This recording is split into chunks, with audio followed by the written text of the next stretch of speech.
We have two stories of the day. Zelensky of Ukraine is thanking the Argentina Libertarian president for supporting Ukraine, and he's meeting with Biden's aide after lunch with Bill Clinton. We have Bobby Sausalito on the show today. Thanks for being here, Bobby. Welcome to Dream Rare Podcast, folks. Here's the intro.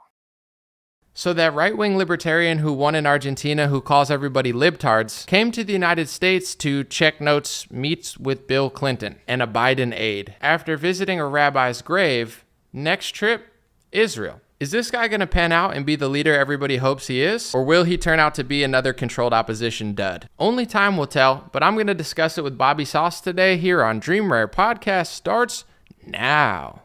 It's the Dream Rare Podcast. Welcome to the show. The way to get the news at the desk or on the road. Let's go. God is great and success in our control. The world is crazy, but we get better from obstacles. Yeah. What's going on, everybody? Welcome to today's episode of Dream Rare Podcast. We have a few very serious stories to get into today, but I kind of just want to riff off this to start.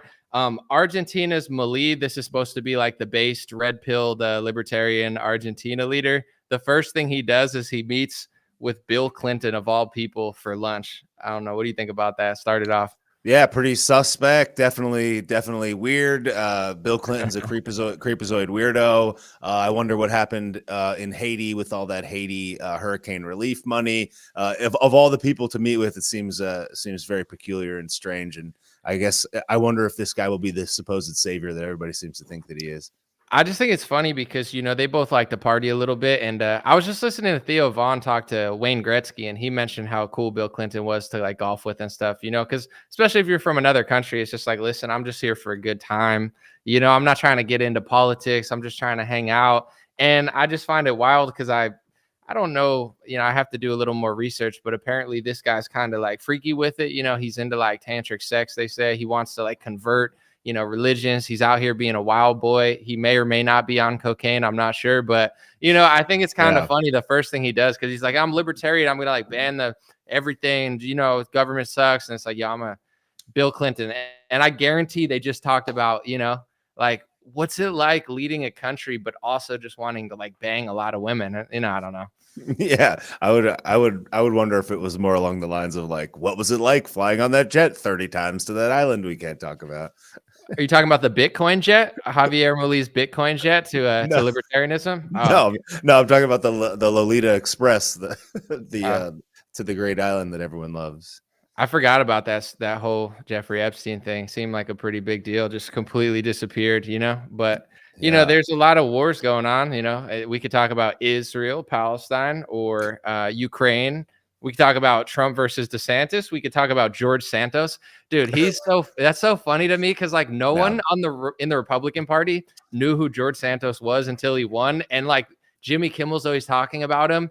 And you know, we're kind of in the space. Like, do you know anybody like 7 months ago that cared about George Santos? I'm not saying he's a plant, but it just seems like he's like the controlled opposition. I'm not even saying he's controlled opposition. He might be the real deal. It's like, that's just the theater. He's like the Kim Kardashian of the Republican Party that majestically came out of nowhere. And they're like, Jimmy Kimmel's like, hey, George Santos, man. I mean, OnlyFans. What's up with the George? And like the liberals are like, George. And it's like, we don't know who George Santos is. Like, you know, like, who is he? I don't know what I'm assuming he's doing somewhat of a good job, you know, if they're mad at him, but he just seems very, I don't know if I could say gay. So I'm going to say like, he seems very, metrosexual. Well, I think kind of like funny. I think he said he was a cross-dresser or something or other. Okay, so I could say. Yeah, he was like a cross-dresser in like Colombia or something like that, or like there's definitely some suspect behavior there. But it just goes to show that the Republican Party, the GOP, whatever you want to call it, is just bad at just everything. It's like this guy actually won a seat, I think, in New York, which is why it was so significant that he got in. And nobody ever even heard about him. How did he even win? That's what I don't understand. You and I are pretty tuned in. So how did this like cross-dressing like weirdo freak that lied about everything make it in? And then what's even more disappointing after that is the fact that he got in, and then people on the right are like, well, he's our liar. It's like, well, then you can't be mad at like Ilhan Omar or any of these other demons if you're not going to say that this guy is a scumbag as well.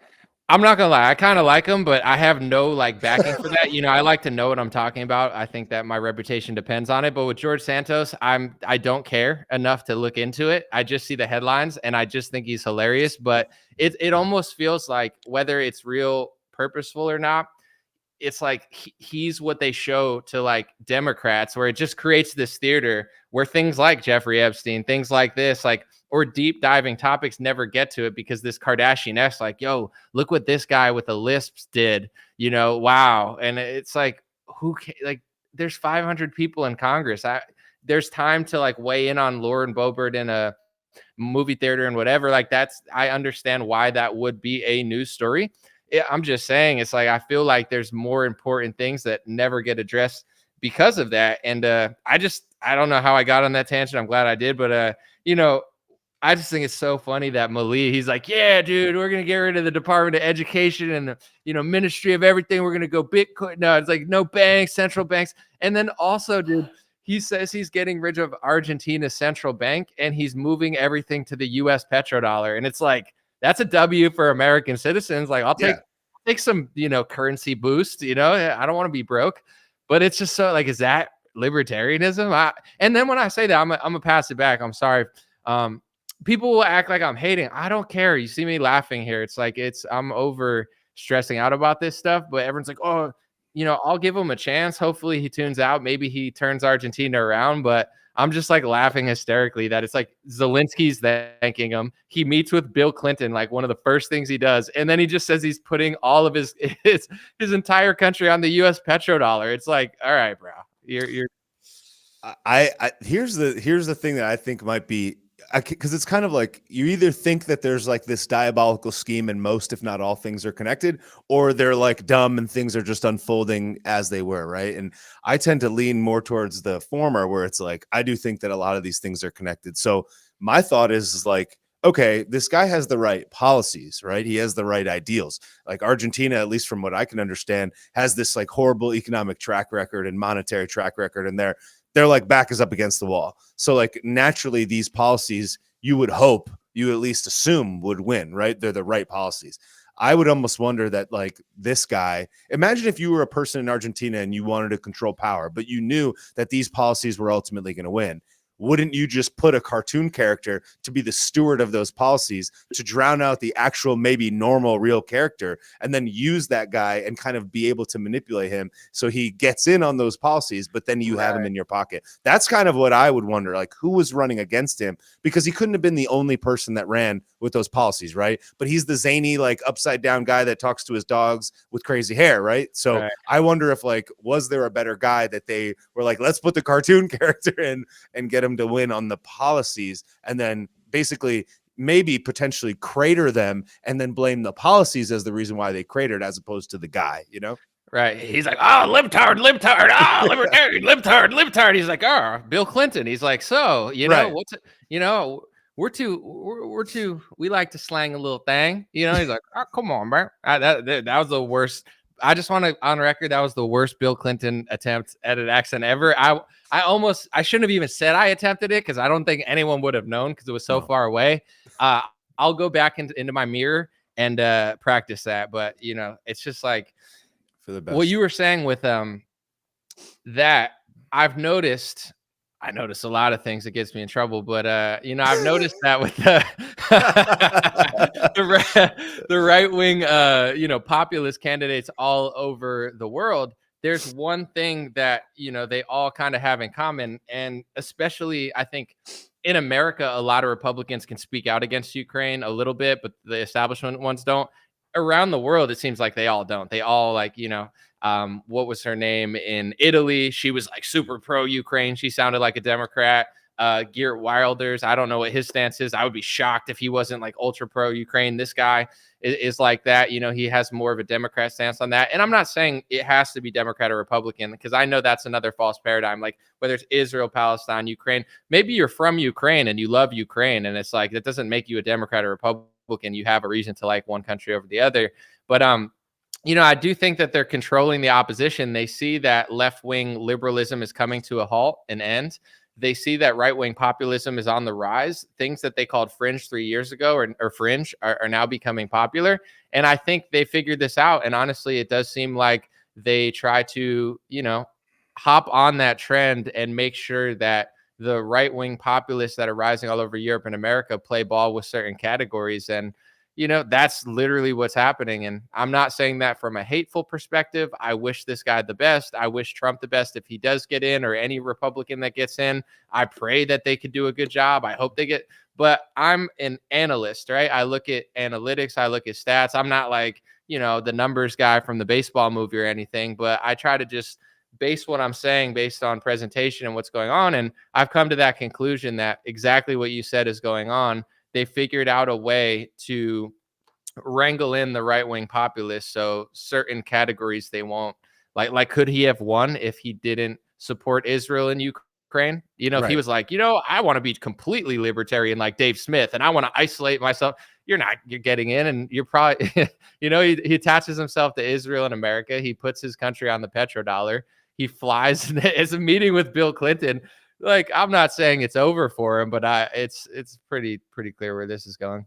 Yeah, I think that the thing that I tend to forget sometimes, probably for worse, is like in a lot of it is negotiation, right? It's like if you were running a business, you have to bend on some certain things and maybe do something that you maybe don't want to do as much in order to get the deal. And I would wager that a lot of these guys are doing that, where there's someone that's saying, you have to play ball with financing Israel. You have to play ball with financing Ukraine. You have to play ball with all of these things, or otherwise you're not going to get in. We're going to find some other guy. And that's why a person like Mike Johnson falls out of a tree and gets elected. And it's like, and then everybody says stuff like, they're like, Mike Johnson's a good man. Give him a chance. Like he wants to, he wants an app that lets him know if his son looks at, stepsister prawn.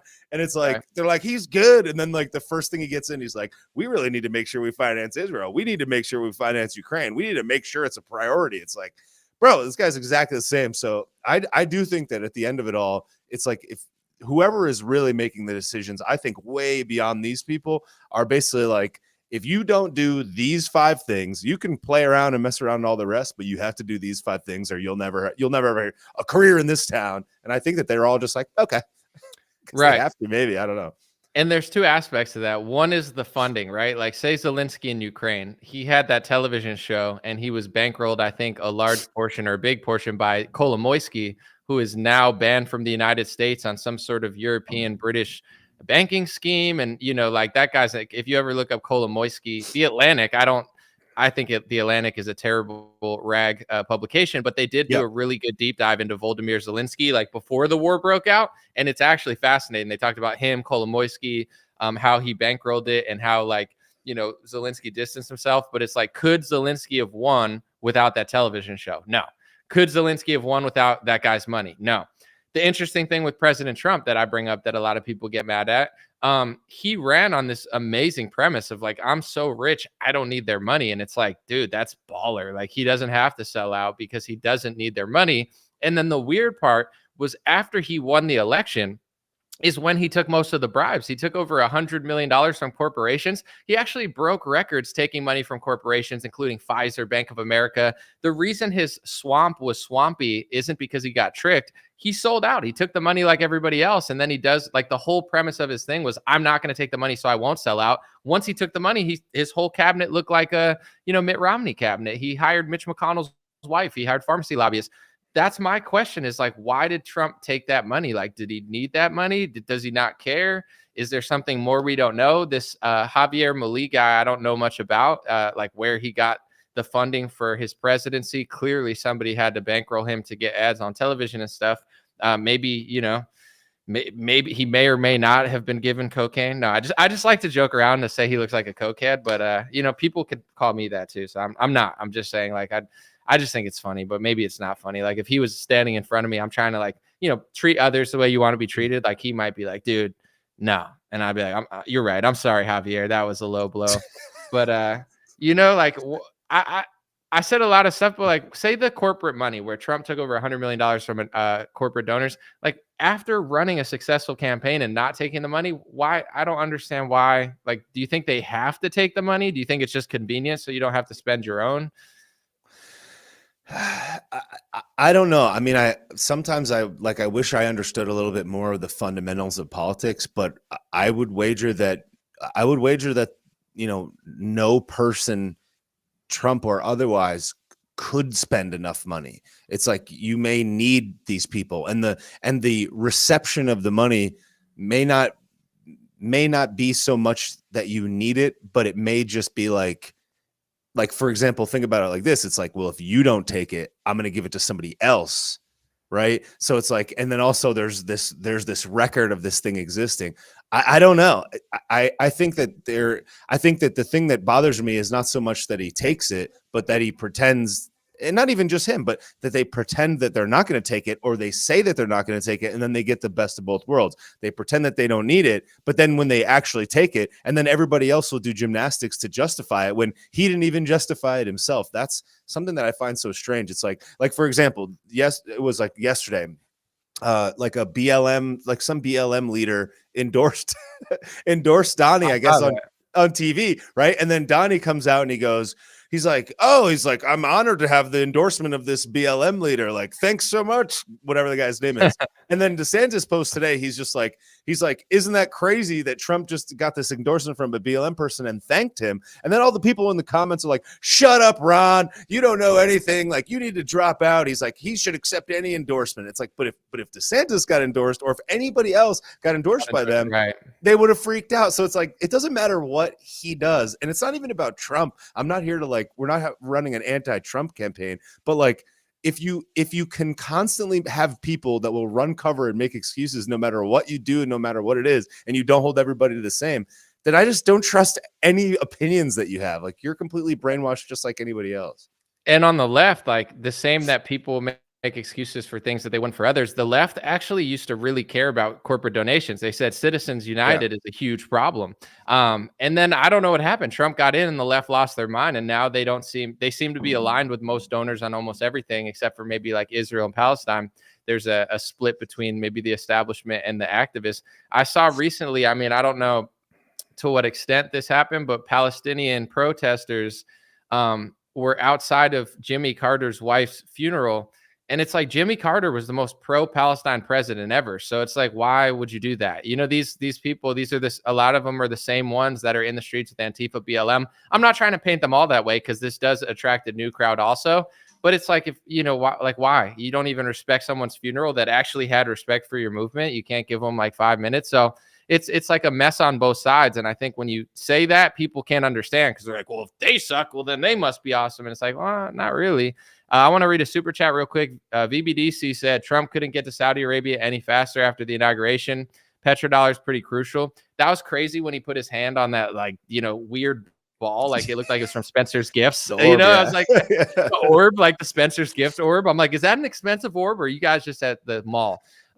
It's just like the symbolism of that. Like, when they go to Israel, they all put on the hat and they touch the wall. When they go to Saudi Arabia, like, they touch the orb. It's like, bro, you can't do a business deal without touching a freaking Spencer's Gifts orb. Like, just to show us, like, we run stuff. We got oil, baby. You're like, okay, geez, I'm sorry.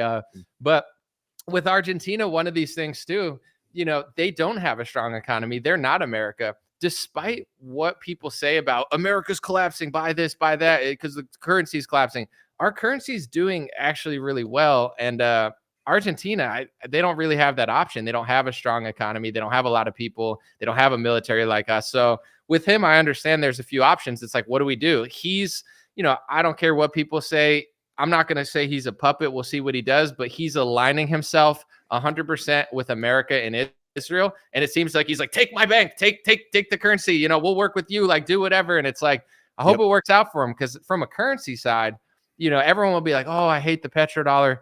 Everybody uses it all the time until, Bitcoin or something else takes over. Probably not going to happen. We all use it. We all pay our taxes with it, unless you're avoiding taxes somehow.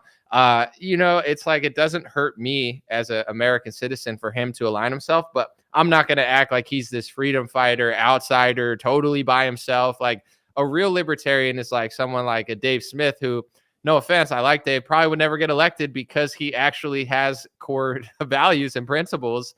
And it seems like that would prevent him from getting donor money, or, finding the funding or power to take over a country. Yeah.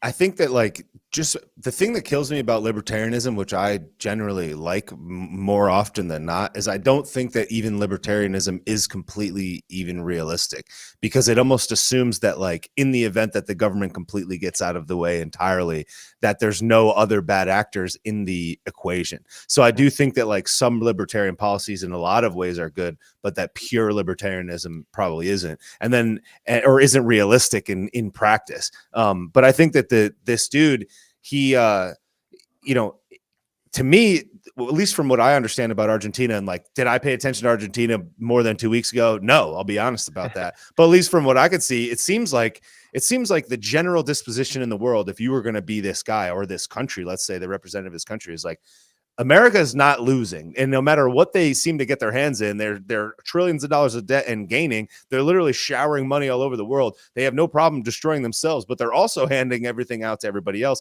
and still somehow maintaining this grip on power. The easiest thing that I could do, or at the very least the best, is to not go up against the bully on the playground, and I'll say whatever they need me to say and do whatever they need me to do in order to get under their wing. And it's like, it's very clear that, like, Zelensky and all these others are willing to do that. So I think that maybe they're just like, screw it, dude. If we don't, we're screwed. So I understand the strategy. Right. And the type of, and I'm not knocking, there are good people in politics like Ron Paul's and Thomas Massey's, and really that's it. No, Rhino. Right. He's a Rhino. Oh, and Don. No, totally not Rhino Don. But yeah, you know, I think it attracts a certain type of person where if you are an ethical person that really wants to hold true, it's going to be hard to climb the ladder. I was at a Halloween party with this guy who was like a mayor, like somewhere in Washington. I don't know, like a town. I don't think he was the mayor of Washington or Seattle or anything. But he was telling me, like, you know, we were drinking and stuff, and he seemed very nice and chill. And honestly, this is just secondhand words, so he could have been lying, but he seemed pretty genuine. He said, I asked him, I was like, tell me something about like going into office that was different or whatever. And he was like, you know, I came in with all these ideas that I wanted to do. And he's like, when I got in, I just realized that I couldn't do a lot of things I wanted to do. Like, I didn't have the power and the structure to. He's like, and then I just had to like compromise on a bunch of things. And he's like, you know, and that's what you have to do, because, you know, if you have House and Senate, and it is about forming a coalition, and you could be Thomas Massey and Ron Paul and be like, hey, let's get rid of the Federal Reserve, and one person signs it. It literally doesn't matter. So you do in some ways have to play ball. That's not making excuses for liars or corruption, but you know, that is the world that he's in. And with this guy Milei, it's like, yeah, I don't know. Sometimes I feel like they pick charismatic people that are just good at getting people's attention. Like, it's like, oh, libtard. And then he gets in, he's like, all right, what do I do? You know, and like with Trump, it's like the same thing. He's like, you're a liar, you're garbage, you're fat. Wait, you're fat, you are fat, and you are ugly, and your wife is ugly. But at the same time, who should I pick for FBI director? I'll listen to you, Chris Christie. Ted Cruz, I like you, I hate you, I like you. I don't, you know, it's like, it's almost like he's the showman, Trump's the showman, Milei's the showman, Geert Wilders, whatever, you know, all these people around the world. And then when they get in, it's like, I could see him, like, he's just like, all right, just give me whatever you want to give me. I got here. I'm here. Leave me alone. I'll try to do a few things. Maybe. I don't know what I'm doing. I like drugs. No, you know, that's like the vibe I get from this Milei guy. Like, he's chilling with Bill Clinton. Well, I think that what they are realizing is that, you know, at least that the fundamental principle of business is like, it's not the best product that sells the most. It's the best marketed one, you know? So I think that they're just realizing that, you know, marketing is the new currency, and that the attention span of the average voter and or general public is very limited. If I could straight up lie to you, and if I could be a person that has been effective on policy decision after policy decision, but my marketing sucks, that you're going to get absolutely dogged. So they're just like, you know, in these, it's almost like, I don't know if you see marketing in other countries, it doesn't seem as like sophisticated as here. Like, you'll go, like if you go overseas, for example, and you're walking down the street, it'll just be like, hot dog, very good, or something, $1.99, which is fine. But it's almost like it's less sophisticated because it just works. So it's like they're, I think, realizing the Trump effect, which is it's about the marketing more so than the policy. And they're just like, let's get like zany upside down clown hair guy that's like talking to his dog and being energy and being zany and wild, and he'll suck up all the attention, and then it really doesn't matter what he's actually going to follow through on. And that's why like people like DeSantis, who everybody seems to have a problem with, but they liked him 5 minutes ago, is because his marketing is garbage, his branding is garbage, his communication skills are terrible, where like he could be objectively better, or anybody, not even just him, than the other candidate, but people be like, he's stupid, he has a dumb smile, and that's the only thing anybody will remember. And that's the sad part about it, is that whomever is pulling the strings in all of these world affairs, they understand that the attention spans are so limited that it's just a game of marketing now,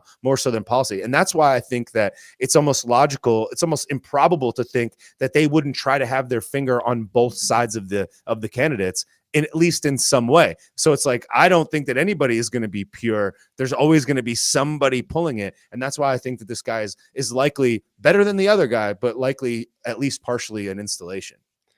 Right. I hear what you're saying too about libertarianism being like too idealistic in some ways. I find myself agreeing with them on a lot of policies. But say like isolationism, I do agree with it to some extent. Like America's way too overextended. Yep. But if you are a country and you're just by yourself, like say like Cuba, it's been real hard for them to keep that country. And Argentina, it's like if they said F you to everybody, it might not work. Even in our business, in our profession, everybody knows there's certain things that will close certain doors. Like if you said F you to like a crazy extent and did crazy stuff on every airline, you would be banned from all the airlines. And unless you have a private jet that you can buy, you can't fly. So now you have to drive. Example of that, I think, is someone like Owen Benjamin, where he really said F you to a lot of people, like pretty hardcore, didn't back down at all. And then he moved and got a farm of his own, makes his own food, has kids, and really did the homesteading life that everybody talks about on Instagram. Like he really lives it. And that's the solution. And now he seems happy. And he says, I don't really care about politics. I'm not mad. I'm not angry. I'm going to make fun of everybody and but I'm still, I'm self-sufficient. So I can make fun of everybody. And that, like, if you're Javier Milei, like you can't play that game and be the president of Argentina. Like it's not going to work unless you just get so many people on your side and like create some sort of massive revolution. So I think the people in politics, they know how to pretend like they're authentic people, but they're really not that person. Like they've learned how to mimic like what it would look like to be a real populist who really had their own ideas, who was going to say no or wouldn't back down, but then they back down because they know that there's certain places like you can't go. Ron Paul's a good example. And I think part of it had to do with his posture. Like I watched some of the old debates and he just looks like a little kid up there in a suit. You know what I'm saying? Like that does matter, presentation, whether people like it or not. Yep. His message was right, but his energy, his presentation was wrong. And also, he couldn't figure out how to get the people on his side. So then those ideas, they manifest in some people. And I'm not saying he did nothing. He's an amazing guy. He's a revolutionary, but he never became president. And I think that if you really want to say F you to everybody, you have to be able to be self-sufficient. And that's something that I've done too to certain things. Like I know there's people at certain companies and certain places that are playing ball and they agree with a lot of things I say. And they're like, I don't want to say that because I don't, but they're self-aware. And if you go further and further and further, you lose more and more and more, let alone the president of Argentina running for office. Like if the pressure switch turns on and it becomes so real that these people are almost really good actors, like or not good actors. I mean, Biden's a terrible actor. Nancy Pelosi's a terrible actor. Mitch McConnell's a bad actor. Like some of them, I mean, Trump is good. There's a few good ones in there, but it's not. It isn't what people think it is, because if you did say F you and went full blown libertarian, you'd have to almost just post up on a farm and do your own thing because you wouldn't have access to this wicked world. Yeah, it's actually interesting. I just thought of this kind of when you were talking just now, is like when you think about how, let's call it right-leaning people think about,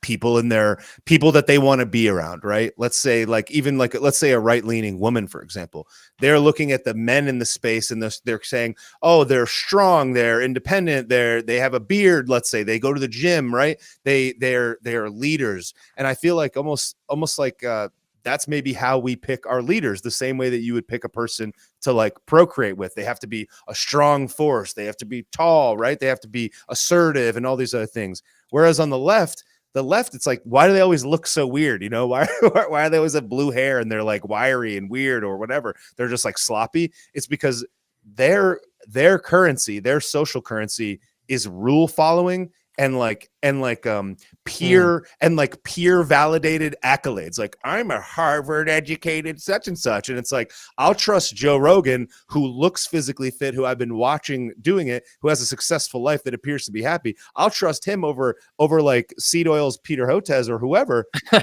you know. And it's almost making sense to me now. It's like, that's why the right, it like gravitates towards these people that have the presence, and why Ron Paul, for example, doesn't really work there. But that's why everybody on the left seems to be so like ugly and weird and squirrely and like strange, because all they care about is like peer-reviewed validation through all these like awards and accolades and whatnot, and their ability to rule follow their way to the top. It actually, it's just, I hadn't thought about that.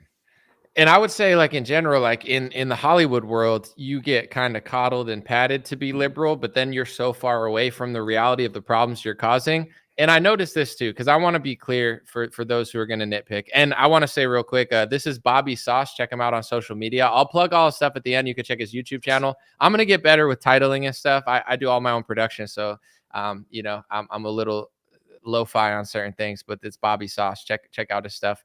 We'll plug it at the end. But, you know, with right wingers and left wingers, like, not all right wingers take care of themselves. Obviously, not all left wingers look that way. Obviously, correct. But, you know, like, say I'm on a, you know, I'm single again. I was kind of dating someone, but I keep my life private, so I didn't really talk about it that much. But I'm single. You know, I threw on a dating app, and it's like, you could kind of just see the duality that where, you know, I would never like name names or something. I'm not that type of person. I think that's super rude and super messed up. But like, anonymously, there's some women that would be like, don't tell me about your Jesus fish. Tell me about your trauma. And it's like left wing, and they're like, they hate Jesus, they hate Trump, and they want trauma. They want tattoos and trauma. Like, they're saying that on their bio. So it's like, they're telling you, and I'm not being a dick, because I know that some right wingers are depressed. A lot of people are depressed. Some left wingers are happy. But I do think that like liberalism and kids goes hand in hand with depression, because like you even said, where like Joe Rogan takes care of himself.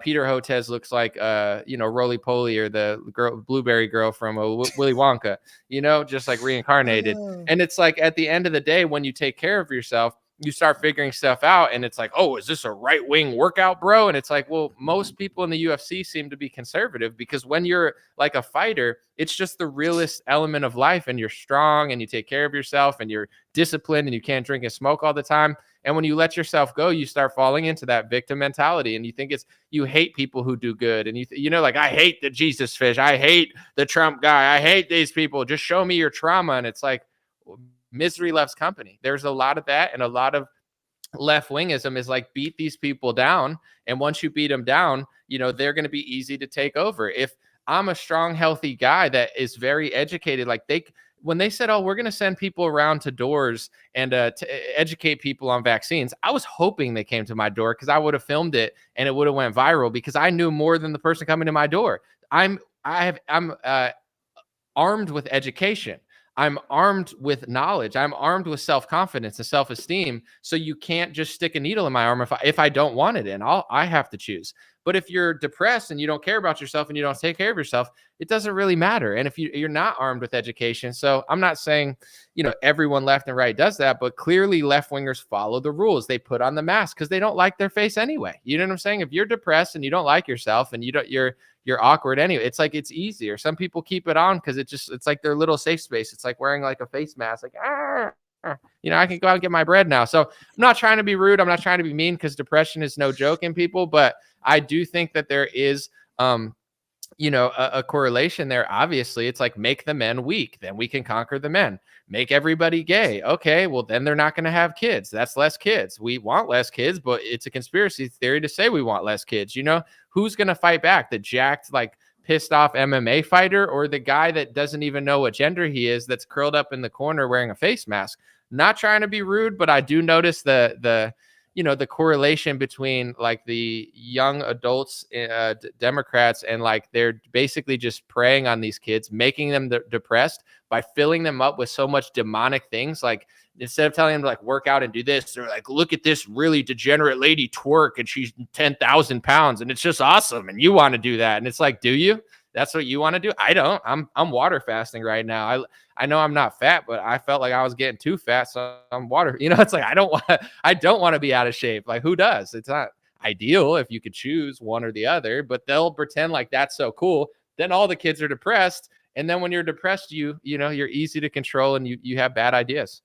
Yeah. And I think what's kind of crazy too is like is that all of these things always feed into the same thing. And people like kind of insult the youth about how they're like, I remember when I was younger, people would be like, these millennials, they're so lazy. Millennials are so such and such. And it's like, nah, you guys are just like bombarding us with all this bad stuff. And it's like, I saw this thing the other day where it was like Gen Z is having considerably less sex than like any generation. And they're like, it's because of social media and such. And it's like, I don't know that it's necessarily because of social media. I think it's because of like, they've really been dealt a bad deck of cards, much like I think every generation gets dealt a bad deck of cards from the generation before that. And it's like the boomers really were kind of asleep at the wheel in a lot of ways and left us to pick up the pieces. And I think Gen Z is feeling that as well. And the fact that there's like so many things coming for them is not so much, it's not that it's like their fault. It's really the parents' fault for not instilling these types of ideals and stuff in place. It's really the nuclear family, I think, that's like the root of all of these bad things. So it's like if whoever wants to control the world by making everybody subservient to the state, dependent on the state, if they could simply erode the nuclear family, the rest of the things just happen on their own. And that's why I think so many of these things are bad. I don't even know if that's connected to what we were just saying. It's just another thought. For sure. I feel bad when I see like liberal women lost. Like I don't want to make fun of them. I have like this instinct to just like feel bad, like they were failed at some point in their life. And I posted something about I said they don't care who you fight over in politics because our food, and I talk about this all the time, and I'm going to keep talking about it because there's all this political theater going on. And I understand that you could buy this food or you could buy this food, but there's certain things that you can't avoid. If they're going to spray all of the stuff with Roundup, if they're going to spray it all with chemicals, if they're going to GM all the food, if they're going to make it harder and harder to find real food, and even if you have real seeds, they're not even real seeds. I'm not saying I'm a victim or you're a victim, but like this is a problem. And if there is anything that government or culture should be for, it should be for getting like basic needs to people so they can have that.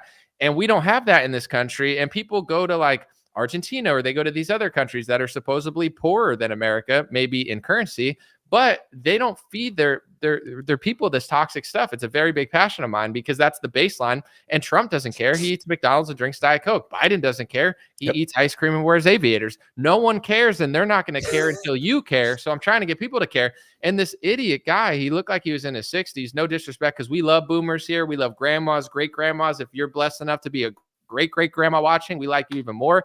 But this guy's like 6 years old. He's like, oh, who cares? I mean, you choose to eat that stuff. And it's like, bro, shut up. This is like, there's a little bit that annoys me about every generation, including my own, and especially the younger generation that doesn't even know who they are. But when all these problems are happening and I'm like trying to point it out and fix it, and you're telling me to just like shut up, it's like, oh yeah, bro, let's just spray all the seeds and replace everything. And it's like at a certain point, people don't have options. And here's the thing.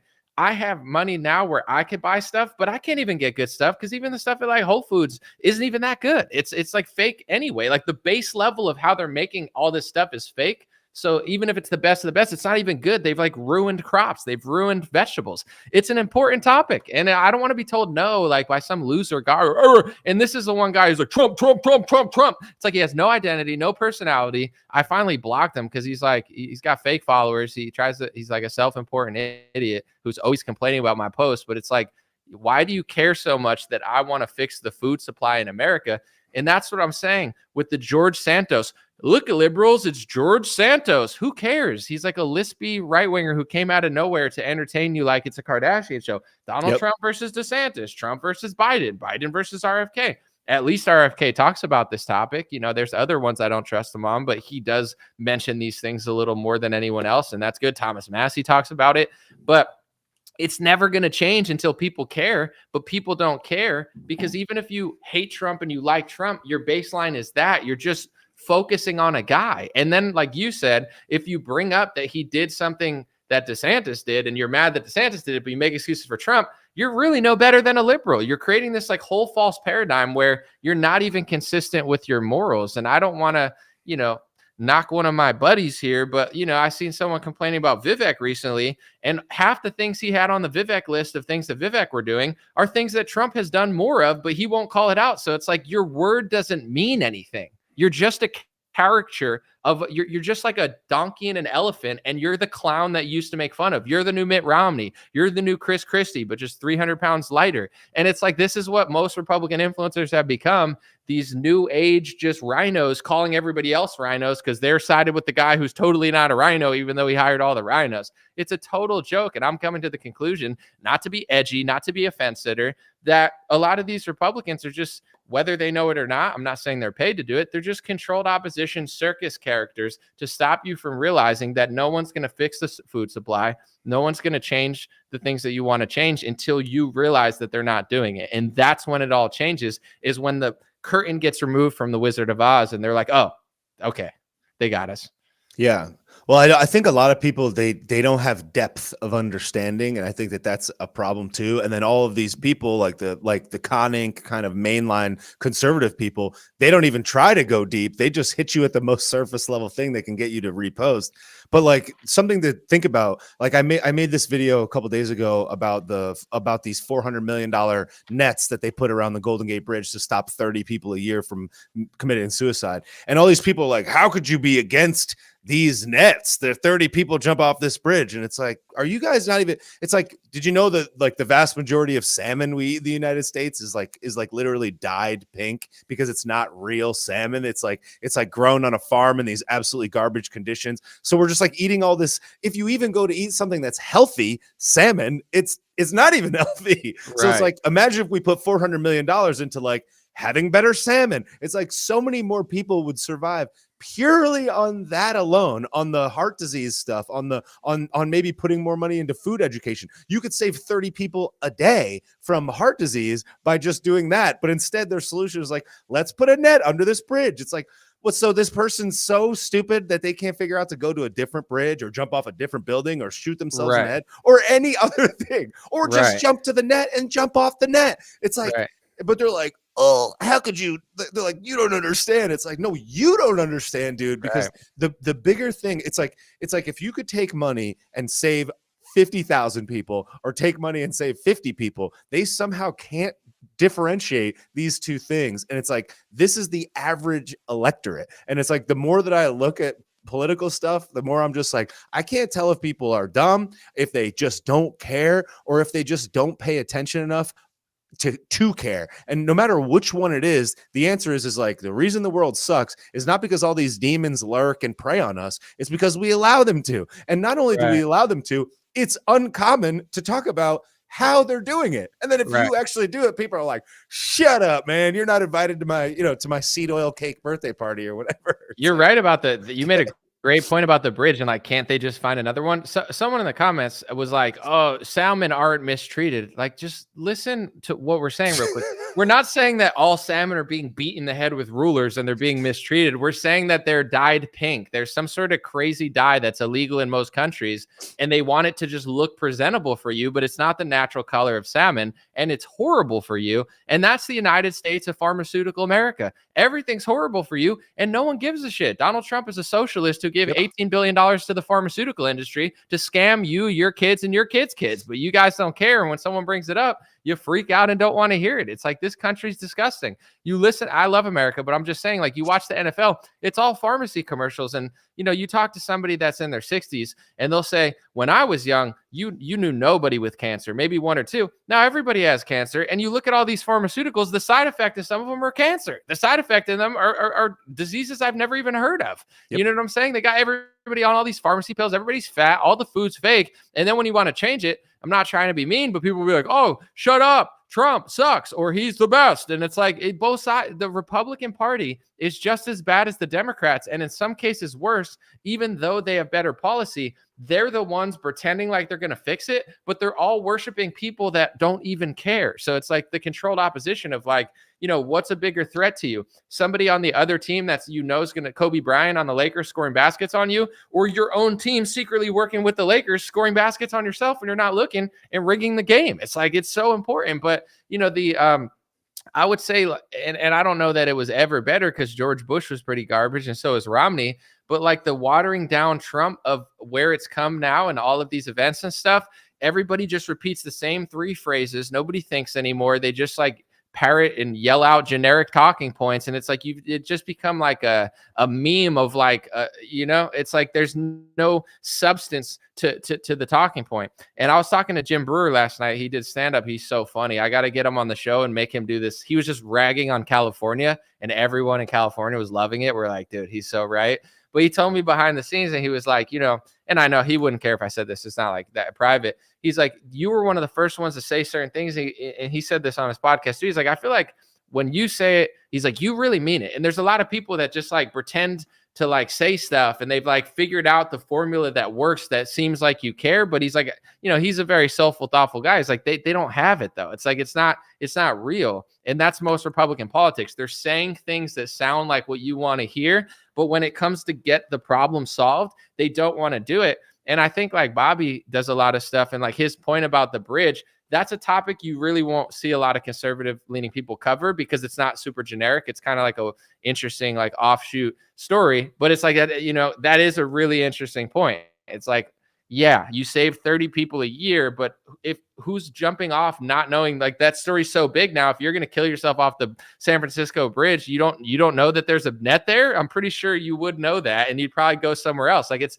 how much money and time are they spending, but they're not. It's the same with the lockdown. Like we're going to lock you in your house and just feed you alcohol and crappy food. And then we're going to give you $18 billion to the pharmaceutical industry. Oh, whoa, people are getting sick. I mean, who would have known that would have backfired? I mean, no one could have known. They know. They're just scamming us. And that's the real revolution is of the self. When people realize, stop worshiping these politicians, they would spit in your face before they ever fix the food supply. Yeah, no, that's absolutely right. And like even and it's perfectly emblematic, the net story. It's like the perfect example of like politics just in general. It's like the solution is grab a net that doesn't even solve the problem. It's like in 15 minutes, I could think of a different way to solve that problem. It's like I would wager that the majority of the people that jump off those bridges, it's like you could cover the bridge with cameras. You could have an AI that detects a movement that it looks like somebody's going to not continue walking and they're going to jump off. And you could have a loudspeaker that could connect that person with a person that's a suicide assistant of some sort. You could have literally a thing that says, or you could have a phone right there that says, have you considered these things? Or literally any other thing. But their solution is like a net. It's like the worst, dumbest, most expensive, most egregious non-solution. And then here we all are like arguing over it. And meanwhile, like the company got the $400 million for the nets. It wasted 18 years of time. The people are going to die anyways. And meanwhile, all these other people that are out here eating microplastics in their fish and eating farm raised fish and don't even understand the fundamentals of like water. It's like we're not educating them. And people will like say, we need to fund Ukraine. We need to fund Israel. We need to fund all these things. And it's like, I was 32. I think I was 32 years old before I realized the difference between one type of bottled water and another type of bottled water.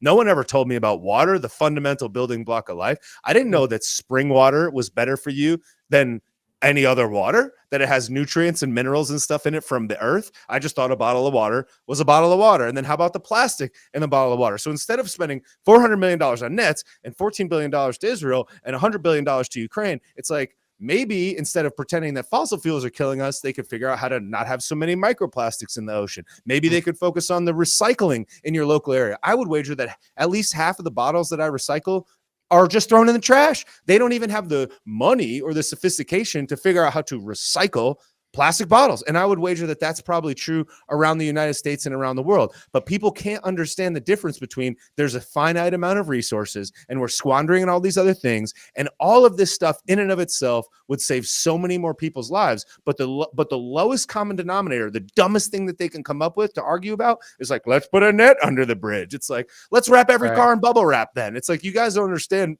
depth. And I just feel like that's why everything sucks, because people just have they have like no thought process, I swear.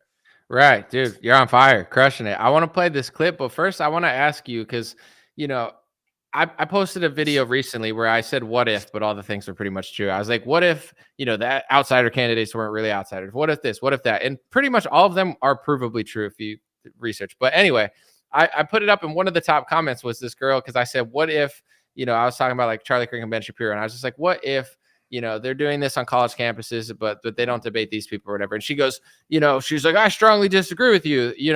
Why'd you say Charlie Kirk and Ben Shapiro are bullying liberals? I don't think they're bullying liberals. And I was like, where did I say they were bullying liberals in that video? Like, the top comment was something that I literally never said. If you say I disagree, they're like really good and you're wrong, that's fine. Like, or you said this and that's not that, and it's fine. But like, literally the top comment was something that I never said. It was like, you said specifically that they bully them, and it's like, and everyone's like, he never said that. So with you in the comments, I wanted to ask you, because I follow Bobby, and he's someone that is more conservative leaning, but also he's not an NPC or a non-playable character, which is like just a robot where you can close your eyes and you don't even know who it is because they all sound the same.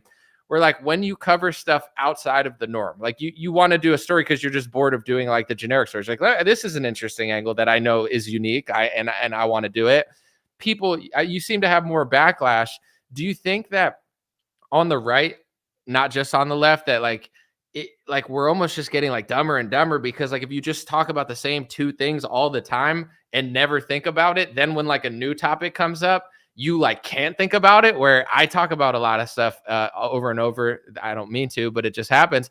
But if a new topic comes up, I have the self-awareness to be like, okay, let me like weigh in on this new topic and not like let my vision be clouded. But it seems like a lot of people can't do that, where it's like, it's like their brains are wiring where it's like, you took me off my track that I've been on for the last 3 years. Like, do you see that happening in your comments?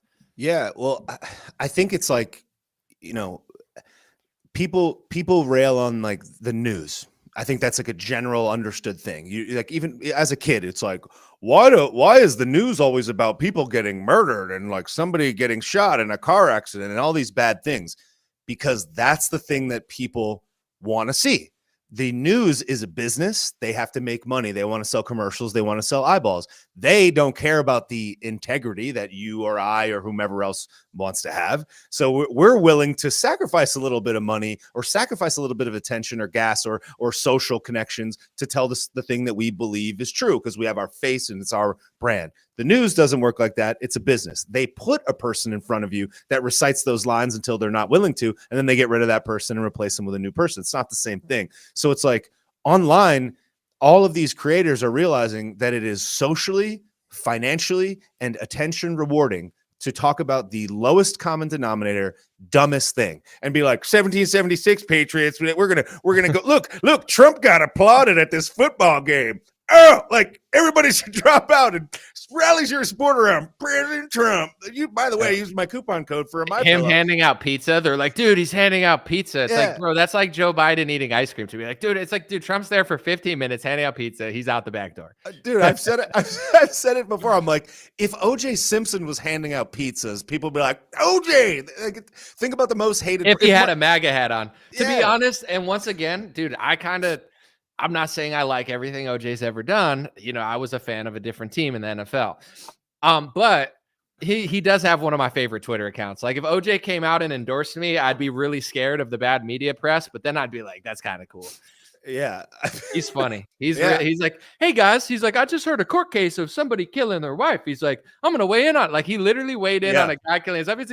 He's like, he seems a little guilty, but I don't know Twitter. I'm going to golf in Florida. Yeah. He's like, see you guys. I'm like, dude, I love OJ Simpson's Twitter feed. Unironically. I'm sorry. It's not my fault. I have good taste. Well, it just goes to show how much charisma, can carry you through life. Like, you could be a real piece of crap, and he's a good athlete. You got to be able to score some touchdowns.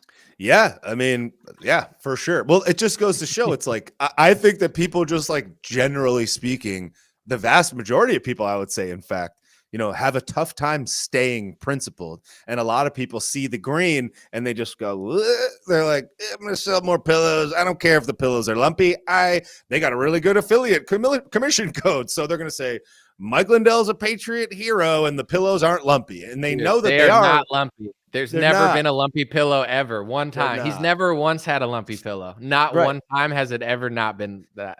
Well, the My Pillow. So I've been a web developer for 15 years. I've seen a lot of affiliate programs, and like your average affiliate program will net you out between 5 to 10%, maybe 15% if it's really aggressive on a sale. My Pillow has one of the most rewarding affiliate programs I've ever seen in my life. It's like 40 or 50%. So every time one of those people sells you a Patriot pillow, use coupon code 7076 Patriots. They're literally making like 40 to 50 points on that, which is an astronomical sum. And that's why they keep pushing these pillows, because they don't care if it's a lumpy pillow. They probably don't have the lumpy pillow. They could care less. It's just the most financially rewarding. And that is the greater picture, where it's like posting how presidential and everybody loves President Trump because he's handing out pizza and money and signing tits and whatever else. It's like that is the most financially rewarding. It's the most attention rewarding. It gets you the most gas. It gets you into the social circle. It gets you to eat the golden steak on the golden toilet or whatever. And they can't separate themselves from the financial flow and attention flow and social rewarding flow that happens. And they're not willing to sacrifice. They're not willing to stick to their principles.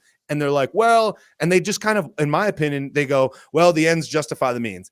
I got to get mine. I got to take care of my family. I'm generally doing a good thing for the country. Therefore, I'm willing to compromise on these things. And like you or me or whomever else, we could sit here and say we're more principled than them because we don't do that. But at the same time, they could think that they're more principled because they have more attention. So it's a different frame of reference. But I and you, we just, for whatever reason, good, bad, or indifferent, are not willing to do that. I think it stands the test of time. You and I have talked about this. How it plays out in the long run, I think, is more favorable to us. But I think that that's what they're doing. And then as a result of that, all these people that are in the comments that are weighing in with these half-baked takes, they're just following the leader of who they believe to be the independent source. They follow a guy on Twitter. Yeah, they follow a guy on Twitter and they're like, I'm on the inside, like I'm connected. I'm not just watching Fox News. This is what the voice of the people is saying. So they just follow along with that. And that's why I referenced the second red pill. It's like it took so long to get people to get red pilled in the first place. But now once they got red pilled, they're like, oh, every conservative account is completely right all the time. But they're not realizing that there's a second red pill after that, where it's like, you can't just fall for Trump's handing out pizzas. Everybody loves him because I show you one video of nobody booing him when there's 100 videos of people booing him, and they pretend like that stuff doesn't exist. So people are like, they're outsourcing their discernment, and the people that are doing this are getting rewarded for it, which is why they keep doing it. Right. And I think with Mike Lindell and My Pillow, like on the marketing side, there's nothing like giving people more money for selling it is great business, right? He's one of the best InfoWars. That was an InfoWars salesman, no, infomercial salesman in history, because a lot of infomercials are boring. He really caught your attention. So he's a great marketer. He's a great salesman. His affiliate code is really smart. I think it's a genius way to get people to sell your stuff and market, like pricing wise, he's a genius. Here's the issue that me and Bobby have, just for those who are going to like think that, misconstrued or whatever, just this is my input, is that when there's a fork in the road and it's like, integrity versus that, a lot of people are taking that. And I think even Mike Lindell himself, I think he's a nice guy. I think he's got that like crackhead, like wild boy energy, kind of like Argentina Milei. Like he's like, woo, I'm just here. I'm here for a good time. And I like that because he's very charismatic. He's very fun. But I do feel like the Republican Party has turned into like a celebrity thing for people. So they're not really thinking that deeply about what they're doing because they're rewarding for just like licking Trump's nutsack. So they've kind of become like really dumb and just like really generic. And it's like, that's the part that bothers me, because I'm fine. My life is good. In order to compete like with content, I always think I'll have a lane. I'm always challenging myself, not others, to get better, because I know if I make something good enough, people will see it, etc. But I do notice that where I know for a fact there's certain things, like if I would have played certain games, I would have been there. But the thing is, I care about what I'm saying. I care about what I'm doing. I'm not trying to be a celebrity. Like I'm not bragging. I'm just saying like I'm already somewhat of a celebrity to some people. To other people, I'm nobody. But like I don't need to do that to get these means. I could have both. Where I think a lot of people in that world, like if you go to a lot of these events, everybody sounds the same. I remember I went to TPUSA and everybody's like, everything sucks. Oh, give me money. And it's like, are you going to like inspire the kids at all? You got like 20-year-olds there, tell them like, use your phone to do this and that. Like, it's a great time to be alive. Like, if I was up there, I'm just saying, it's like, hey guys, I was an independent hip hop artist who had no money, no family connections or anything. And then I did this, this, and this. Like, it's a beautiful thing. It's a curse and a blessing, but like, it's inspiration for the people, not just like generic. So I think that's the issue with the Republican culture, is that Trump has kind of turned it into like a Mar-a-Lago celebrity ball where, you know, it's just like get invited to the event, take it. Oh, he comes out, you just do it. And then all these people, they're getting paid a lot of money to basically just say stuff that doesn't rattle the new establishment that is now like the Trump-esque establishment.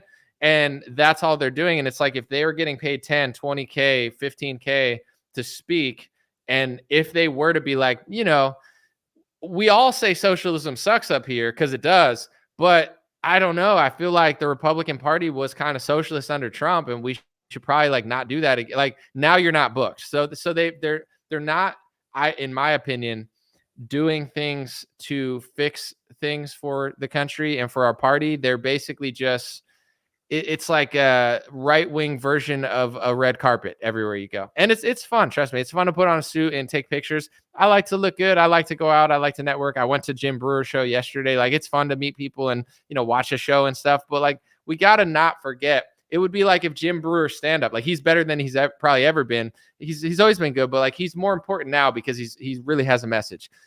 Imagine if he just got all the fame from that message and then just threw the message out the window and then just kept doing it with like a terrible message or no message or a generic message. It wouldn't hit the same. So I think we all have to, including myself, remember how we got here, why we got here, and not turn into like a douchey right-wing version of all the left-wing celebrities that we once made fun of. And, you know, that's what I feel like a lot of things are devolving into. And I think this next year, there's a lot of content. Everybody's doing everything. Quality is going to really matter. And that's what I'm really striving for, where it's like, hey, I just need to be really, really good because there's a lot of competition, and a lot of people will, I think, fall by the wayside and get kind of drowned out by the oversaturation of the market.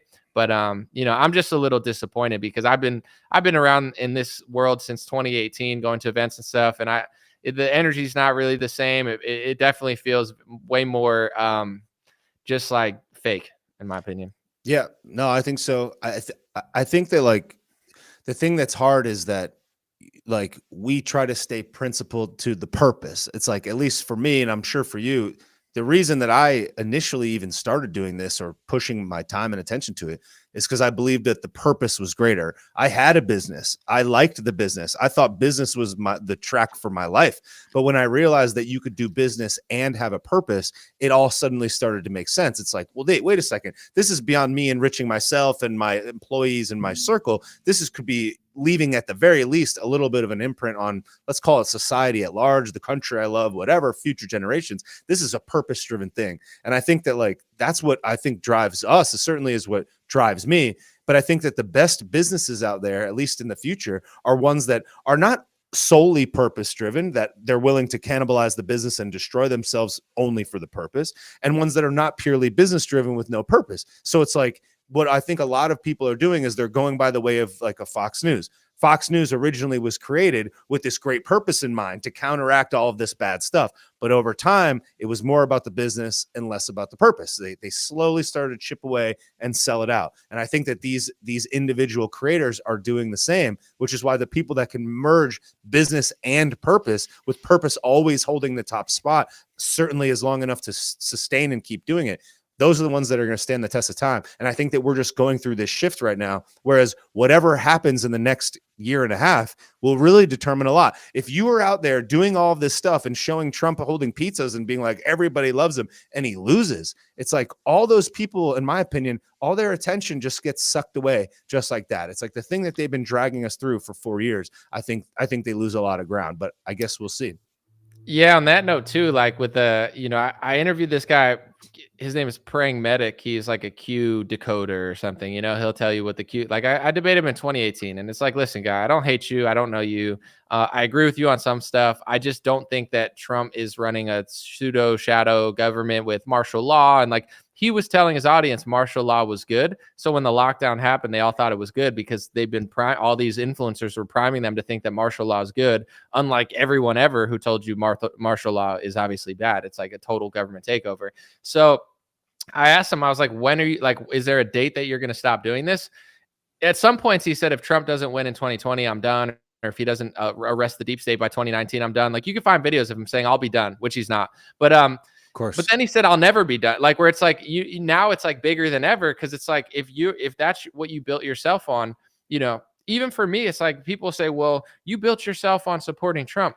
If you watch my biggest video, I said, I didn't vote for Trump. I'm not just a Republican at the time. Now I'm a registered Republican, but I was like, here's why he's not that bad. My angle was always journalistic integrity, being honest, being relatable, making it stuff that's convincing to the left, not just like bait for the right, and calling Trump out when I just didn't disagree with him that much. He didn't do that many bad stuff, and I gave him a pass. 2019 got a little weird. I remember I made a few videos against what he did, and people got mad at me. So it's like, you know, it is tough to like go against your base, but at the same time, it's like, listen, I'll take the minor hit for the major gain, because I know that if what I said now comes true in 3 years, then everybody will realize and it'll work out. I'm not trying to be a people pleaser. I just want to be honest. That's my brand. But a lot of people, like, if you're just QQQ, you're Q. That's your brand. So you can't go against that. You lose everything unless, like, I know one guy who, you know, now he hates me because he's still like Trumped out, or I don't know what he was saying, but he like stopped being a Q guy, and it's like he lost his whole audience and probably lost a lot of money off it. So if you're that, but I do think with Trump, and this is where it's interesting, if he doesn't win, I don't think his brand goes away. Like, I think people are so attached to it that like they're going to ride the Trump train until like the wheels fall off. I see it. And this is my whole issue with Trump, because I don't want his position. It's not something I envy.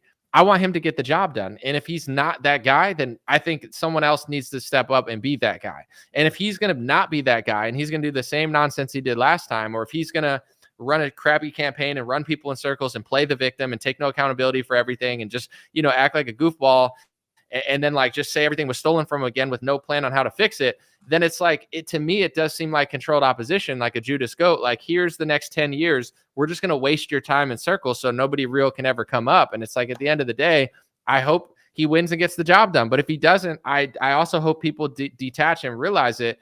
I see whether he wins or loses, I feel like his movement's not going to go away. And I'm not mad at that because I care about who likes who. It's just annoying if he doesn't get the job done. Like, you know, even with the election, you said this, now you're going like, hopefully you win, bro. If you don't, like, what are you going to do? Say they took it from you again and do what? Do another Capitol rally, like sell more vaccines, say that your vaccine saved the world, you know, like say that Chris Christie's fat, yet you listen to him for all your decisions and hired your FBI. Like, I'm over the whole like clown kabuki theater show. So I personally don't think that people are going to let it go for the reason you said, though, is because they don't have their own identity. So I think even if he loses, they'll ride that till the wheels fall off, like with Q. Yeah, no, I think that's accurate. The thing I think that is tough about people that are like almost in like a post anything that Trump touches is gold mentality is like, we feel, and I'll speak for myself, but maybe you could validate this, is like, we feel that it's like, if you wrong me multiple times, eventually it's going to kind of lose its gas, and then you can kind of see the truth of what it was all along, and you're like, damn. It's like, we didn't come to this conclusion because we just decided Trump is bad for any other reason. It's just like, if you say this and then do this, then what am I supposed to do? I'm just supposed to just keep taking you at your word. I remember the other day he had said something along the lines of like, don't worry, like, we're going to win by a landslide. Like, no need to go ballot harvest. No need to go do anything. We're going to get the votes. And it's like, I believed that in 2020. I really did. I'm like, I watched the rallies. I listened to what people said online, and I bought it. I'm like, this dude's going to win by a landslide. Now, if you want to say that they cheated and they took all these votes, it's like, they didn't make up 80 million votes. Maybe they made up 5 million. I don't know. Maybe they made up 20 million, but they didn't make up the other part of it. So it's like, where did those come from? Have you seen people say that he won all 50 states? Like, it's like, all right, now you're completely delusional. You know, like now nothing matters because it's like calling everything racist. Now we can't actually fix the election because you're claiming that he won California. Like, there are people, I live in a red area of California and it's turning blue. Like, all the kids are blue because their parents are on QAnon message boards, not raising their kids, and their kids hate them. And they're like, oh, they're libtards. It's like, how delusional do you have to be to say that these people don't exist? And I know that they cheated in a bunch of different ways, including just, sending mass mail-in ballots to everybody, telling everybody to register. Now all these low information voters that are never there, they probably picked up 20 million votes doing that. Low information voters that would have been traveling or working, can't work, can't travel. Oh, you got a ballot to your door. Oh, you got a registry on Instagram. Like, that's a way that they cheated, but you can prove it and fix it. You can't say they want to. I mean, you can, but like it, it's crazy. People are saying that. That's the thing is like words are very important, right? And the whole game gets lost in the nuance and the meaning of these words. It's like it's the modern game, like with the depth of understanding. It's like cheating, rigging, and like playing the game to your advantage in a crappy way are different things. And it's like they played the game. They set the rules of the game. They were able to get it to work. They played it and they executed on it. I don't think they had made all these things up. It's like they figured out a way to convince people to go and vote. And like they got people like a Taylor Swift on their side. They get people like a John Legend. They scoop up all these voters that we could say like, that sucks, but it's like, don't hate the player, hate the game. I hate to say it. And it's like, when I look at Donnie, I'm not mad at Donnie. I want him to win if he's going to execute. I just don't think that anything is happening to prove to me that this strategy is going to work. Just saying it's going to work to me is not really much of a strategy. And I think that, losing in 2020, however you want to say, there was a lot of screwery going on there, is fine. But it's like, the red wave didn't come, and a lot of Democrats are winning a lot of races despite that. And we have all of this calamity. How is this even a discussion? It's like all of these things are bad. How are they even neck and neck? They're like celebrating because Trump in some poll is up by 4 points. It's like, how is he not up by 44 points? This stuff is so bad objectively. And you can see the charts all go through the roof for inflation or whatever. It's like, how is he not cleaning his clock? Because there's a lot of people that hate him so much that are going to do whatever they can to keep all this garbage in power. Yet people will pretend like those people don't exist. Republican messaging and strategy is really, really bad. Like you said, we have all these things on our side. We should win by 20 points, but it's this self-righteous, like, oh, everybody already likes us and we won all 50 states. Like, you have, in order to win people over, you have to identify that they don't like you in the first place. Some do, some don't. I think, there's hundreds of millions of people who like Trump. There's hundreds of millions of people who don't. If you're like, oh no, people who don't like us don't exist, that's how you lose, because you're just like delusional. I want to play this other stuff that I was going to play earlier. It's just like some of the things that I held up, but the articles about Milei, this is another theory of mine based on wild evidence. I think that the elites might want Trump to win the election because, I think the next war that they want to start is a war with Iran. And you even look at Argentina's Milei. He wants to move the embassy to Jerusalem. He's super pro-Israel. And a lot of these big donors that were funding somehow all the stuff on the college campuses for 20 years, miraculous, all this left-wing stuff, their main cause is Israel. I mean, I know they'll say that's hate speech, but it's true, because when the left-wing students turn against Israel and they're waving Palestine flags, then they pull the money. I think a lot of these big donors are going to dump their money into the Republican Party because the Republicans are way more, pro-Israel and way more bullish on war than the Democrats are. I mean, most Democrat politicians are also, but I don't see politics the same way people see it anymore. And I think that Milei won. I think they might want Trump to win because, Biden is kind of just like doing nothing, like, and I think Trump will be like, bomb them, do more, take Iran, let's fight it, So I could see that. I mean, I hope he does. I hope he could like finesse it like he did last time with Kim Jong-un and Putin. That was kind of fire. But I don't know that they don't want him in, and we'll see. I want to show a few of these and then we'll talk about it. So these are the articles I showed before. Argentina's president-elect's first trip is to U.S., and then he's going to Israel right after. And when he went to the U.S., he hung out with Joe Biden and, Joe Biden's aide and Bill Clinton. He calls people libtards, yet he's hanging out with like the most liberal people in America before going to Israel. And apparently, according to this article also, I'll just show you this other one. He visited a rabbi's grave in New York City as well. He says he wants to convert to Judaism, but he also doesn't want to like give up Saturdays, or, like he doesn't want to like give up the Sabbath. He doesn't think it's a good idea, but he's trying to convert to Judaism. And here's what I want to say. And I want to be really clear about this because I don't really care what this guy does. I don't care where he goes. But if he said he was going to convert to Islam, the first thing he did in New York City is went to a grave of like a mosque and a grave of some Islamic guy, and then his next trip was to Saudi Arabia, and he said, I want to be Islamic, I just don't know if I could act right and pray 6 times a day. And I said that no one would call me anti-Islamic, but because of what I said, the other facts, I'll get called anti-Semitic 1,000 times by both parties. It's just really weird. It's like I'm just reading the news. Like, this is what he did. He visited Bill Clinton. He went to this guy's grave, and then he's flying to Israel.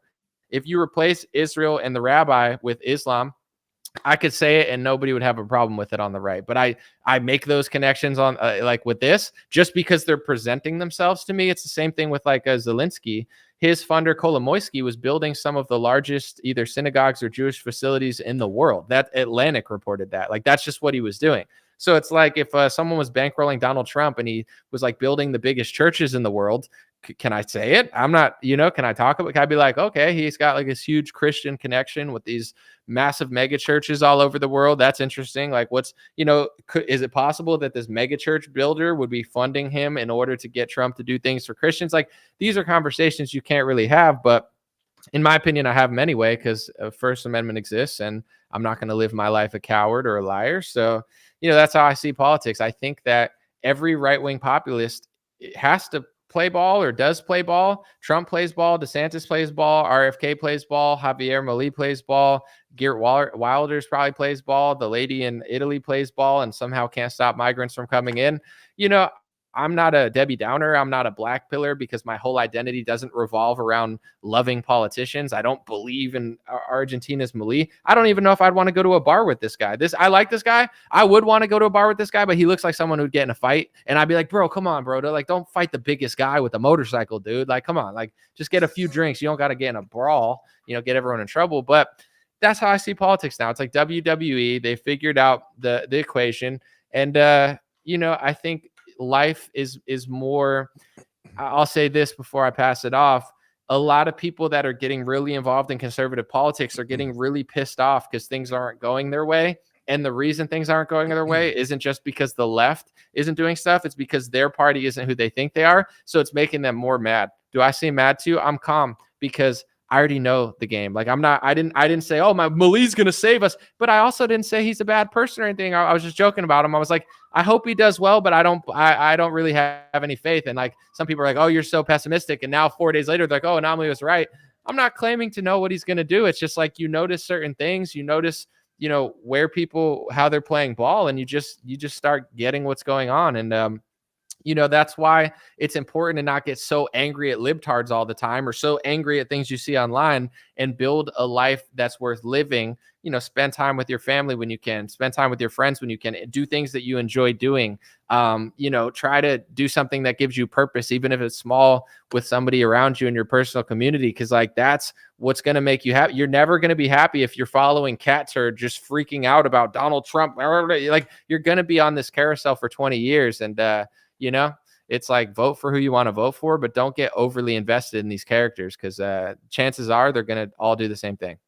Yeah, no, I think that's true. I'm reminded of this quote from Don Shula, the winningest football coach in NFL history, and he said, "A weak man blames others, a strong man blames himself."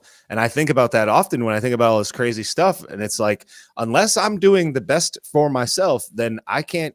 Like, I need to stop getting mad at all that and get mad at the things in my life that I need to fix. And like, you can make these very, very simple, small, incremental steps that will actually lead you towards a cascade of other better things around you. Like, one of the simplest things I started doing lately is buying water in glass. And it's like, small thing, buying soap that's got only 3 ingredients instead of 29 ingredients, little small pieces. It's like, here I am supporting businesses that are doing that. I'm helping moving capitalism towards that type of conscious whatever, getting the chemicals out of my life. I'm doing those things myself. Whereas I would wager that a lot of the people that are in the comments or screaming about X, Y, and Z, it's like, they're out here eating seed oils. Like, I went to a big Republican event, and I'm at this event, and all these people are talking about how we can fix the country and we're going to fix the nation. And the only water to buy is Dasani. And the only food to buy is deep fried seed oil garbage at the food bank. And I'm like, here we are talking about how we're going to solve America, and we can't even figure out how to healthify this event here. It's like we're so focused on the 10,000 foot view that we miss what's right in front of our face. And that's why I feel like if we could channel all of this anger that I will admit that I've had many, many times, and instead focus it inwardly and say, what can I do? And then how am I going to help people by just showing them the way and saying, hey, these bottles are not that much more expensive than the plastic and such. When someone comes to my house, I could give them this. It's like, these are the things that really change the world. And getting mad at like Mike Johnson or whatever else, I think that pointing those things out is an important function that we're playing in the greater scheme. But I think that the inward focus is really like the ultimate solution. It's like, try not to buy the salmon that's painted pink, try not to try to inform even just the people around you. Like maybe you're at Christmas dinner, say, hey, let's buy grass-fed beef instead of buying, beef from the store that's corn, grass finished, and they're fed corn their whole life. These little things make far more of an impact, I think, than a lot of the people that'll write essays in the comments but not take care of their own stuff. Right. And we appreciate people that comment and watch. Like I watch stuff, I comment stuff on time, but like I'm talking specifically, and I think Bobby's talking too, like people that get really angry and like want to fight all the time over stuff that really doesn't matter. Like, my probably biggest problem, I probably have bigger problems than this, but in general, like, arguing with people on Twitter, I stopped doing it. I ask a lot of questions now, and I've noticed people say, oh, normally it's just like engagement farming, like asking questions. I mean, part of it is, that's good for engagement, but really the reason is because, like, a wise man asks questions. And at the end of the day, like, I'm not going to just argue. And, sometimes I want to know what other people think. And I just don't feel like arguing. It's not a good spend of my time. I don't enjoy it. I don't think it saves the country. If I'm just like yelling at some lady in Wisconsin or some guy in Florida that's pissed off at me, or some guy in Los Angeles, some liberal that's mad at me, it's like, all right, bro, stay in Los Angeles with that mindset. It's like, it doesn't, it's not good. It's not helping me. Yeah. It's not helping the person. So I think that's what I've seen with a lot of like Republican pages that I kind of have a qualm with, is like, they're just pissing people off all the time. And when you watch my channel, I've gotten pissed off at times. I definitely, I think I'm funny. I might be rude. I don't know. It's up for debate. But like when I argue with comments and stuff, I think it's like a stand-up kind of like, it's like a heckler. Yeah, it's a little bit. Yeah. But like, I always try to calm people down when I can. I always try to have like a good baseline, push self-awareness, like you're talking about. It is the most important thing. And like these other pages, they're just like rambling people up. And it's like, the sad part is you're getting all pissed off, but you're not even right. Just like the left, when they're pissed off, they're not even right. You think you're right because they're wrong, but what you don't realize is it's deeper than two options. It's like saying one's Coke, one's Pepsi, and one of them's water anomaly. And I'm like, they're both literally not water. They both have corn syrup in it. And you're like, no, they don't. One of them's got a nut because the other one has it. That's not how politics works. There's rich people that have figured out that there's only two parties. And it's like, so obvious. It's so childish, where it's like, it's really not even that complicated of a topic. So I want to wrap it up. I want to ask you where people could find you so you could tell them. And I wanted to end on this note too. I appreciate everybody. And I think Bobby nailed it with his last little spiel of self-accountability. Like, if people actually did stuff, and like, we all have a little bit to do. Nobody's perfect. Like, there's always things that I'm slacking, Bobby's slacking, and everybody. But if we all did a little more, you would notice things changing quickly. And literally, that is the problem, is they've taken people away from their homes. They've taken people away from their families, common sense, God, reality. And then they filled them with all this fake activism in this left wing, right wing, or BLM. And then you got all these people that are pissed off, not taking care of themselves. We just have to remember, in the Republican Party, and this is one of my biggest issues with Trump over the last 2 years, not when he was in office, is this victim mentality that's getting into the right wing. Like, it's like, okay, if the election was taken, did Trump do anything wrong? If it's like Tom Brady threw 15 interceptions, but it's not his fault. It's all the receiver's fault. Like, Trump's a liar. Like, he locked the country down. He said he locked the country down, and he said it's not the state's decision. It's my decision. He probably lied about that too. It probably wasn't his decision. Probably was the state's decision. But he printed the money. He gave them all the stuff. He gave them all the resources, the mass mail-in ballots. He shook hands with Gavin Newsom. He shook hands with Phil Murphy. He said, they like me now because he turned into a socialist for COVID, and they just played him like a fiddle. And if you it's like, if a defense sacks you 15 times because you didn't see him, at what point do you take accountability? Like, Trump takes no accountability, and he's tricking everybody into being a victim on the right. And like you said, you go to these events and all the food is garbage and all the quality of stuff is garbage because they don't care about you. They're just milking you dry. You know what I'm saying? It's turned into like the Walmart of conservatism, where like, if you go to a lot of places in America, people go to Walmart because it has everything. It's just really convenient. And like, everything's there, like a Target, a Walmart. There's these, you can go in and get anything you need for your house, clothes, whatever.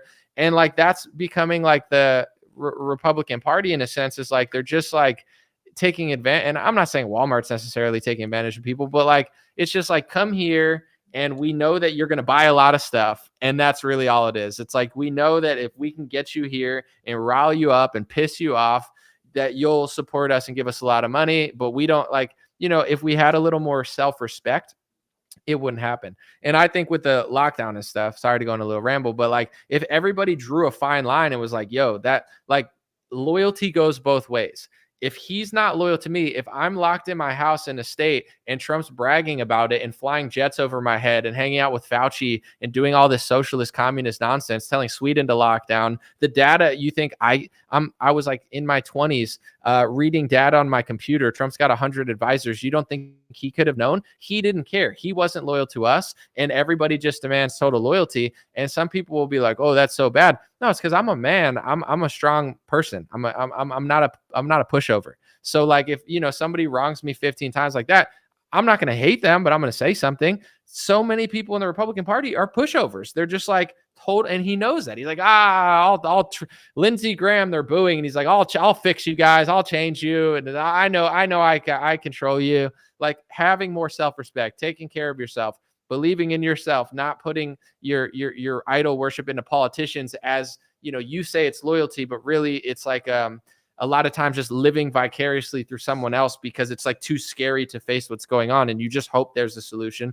when maybe the solution is us not running to some Fed trap at the Capitol and hang out with the QAnon shaman who's, I mean, honestly, walking peacefully through the halls, getting cop tours. So I don't know that like necessarily he really did that much wrong, but maybe the solution is us just figuring this stuff out, and then things will fall into place. Let people know where they can find you and give me whatever you got as long as you want. Yeah. Well, I mean, I think it's kind of back to the point that I had made before about the second red pill, where it's like people are mistaking us criticizing and or let's just call it pointing out things that Trump did because he's the person that's supposed to be the steward of our beliefs and ideals going forward. So it's like, what's crazy is that us simply pointing out things that happened, not even necessarily giving as much of an opinion, but the simple act of pointing it out means, that means you're anti-Trump. That means that you're against him. That means you're shilling for DeSantis or whoever else.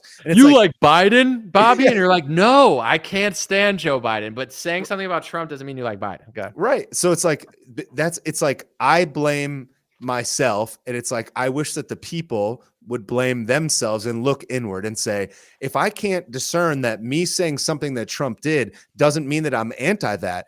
It's like, to me, I equate it to how I treat my friends.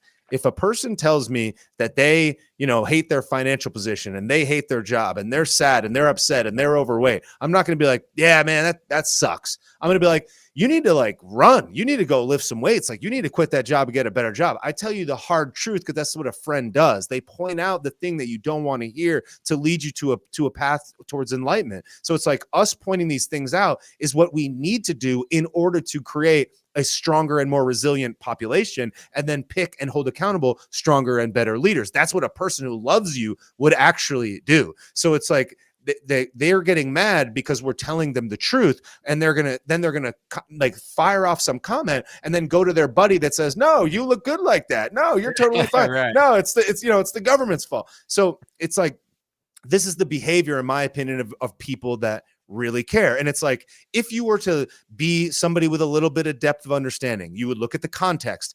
When can you talk about, let's just use Trump. When can you criticize him? The only time that you really can, if you're a team player, which I don't even like, is in the primary season. It doesn't mean that you're saying vote for DeSantis. It just means if we don't at the very least hold this guy accountable now, nobody's going to hold him accountable after all the other candidates are out, because now you have to coalesce around him no matter what. Now you have to pretend he's never wrong. If there was ever a time to tell the hard truth and get people to really look at this, now would be it. But people on the right who believe themselves to be enlightened and smart and care about the country can't even accept somebody telling them that they need to lift some weights when they're 250 pounds overweight. It's like, we're telling you the thing that you need to know because we care about you and we care about the purpose. That's the only reason we're doing it. So the fact that people reject that is because you don't know how a real friend would treat you when you were doing something that they perceive to be obviously not right. And the false paradigm, like circus of like, you know, even after the COVID pandemic, two things happened pretty quickly after: the Ukraine war and the Trump arrest. And now that's kabuki theater for the left wing and the right wing. The left wing goes, oh, we got to fight the Russian guy or whatever. And they totally forget. And that gives them a new thing to like not talk about how they lied for 3 years. And then with the Trump arrest, it's like, well, I can't hold Trump. Like everybody, there was a point where people liked DeSantis more than Trump because of the COVID policy, where we're not saying DeSantis didn't make mistakes. He obviously did. And so did Trump. It's just DeSantis U-turned way faster, and Trump literally never U-turned. He literally still hasn't U-turned. He's the biggest liar about COVID stuff out of the entire Republican Party. He's almost the only one besides like the Mitt Romney class that won't admit any of the stuff. Like he thinks the vaccine's the greatest human achievement of modern history that saved 100 million lives. And DeSantis and Bobby Kennedy are talking about vaccine injuries. So it's like pretty obvious. But anyway, you know, with all that stuff, people say, oh, like it went from like people being like for 3 weeks, they're like, oh yeah, I get what you're saying. Like, yeah, maybe we should notice that Trump kind of let us down. And then it's like, wait, now we can't talk. It's like these people know what they're doing. Like Republicans, and I'm not trying to be rude, but like Democrats are probably taking care of themselves worse, like when it comes to like lifestyle, family on average. But Republicans are just as easy to fool. And it's like, we're so much better than the left. And this is the time that it really matters. You can't criticize Trump now because of this. And then like they changed the narrative so fast. Like the COVID thing was probably one of the biggest scandals in modern human history, if not all human history. You know, it's probably the biggest psychological operation I've ever seen in my life, and there's a bunch. But there's not a time to talk about it because they have new narratives, and now there's a new narrative that makes it like wrong to criticize the guy who was the president at the time. And now you just have to say that the inflation was caused by the new guy who helped cause the inflation, but not the guy who was there in the first place.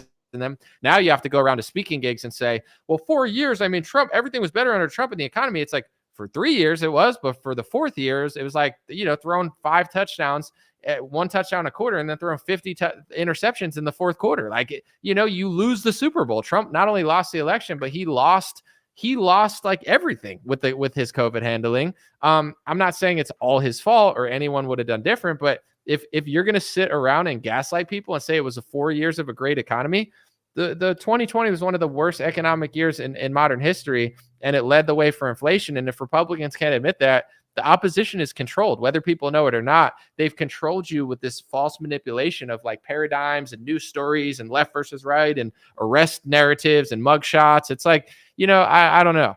When I watch like a reality TV, I can tell it's fake just because I've been around certain stuff. I used to live in LA. Like my friend was a assistant director on one reality show. I was just like standing, blocking like a light. I wasn't like cool enough to be in it, but he's like, hey, can you come by and help? I need help.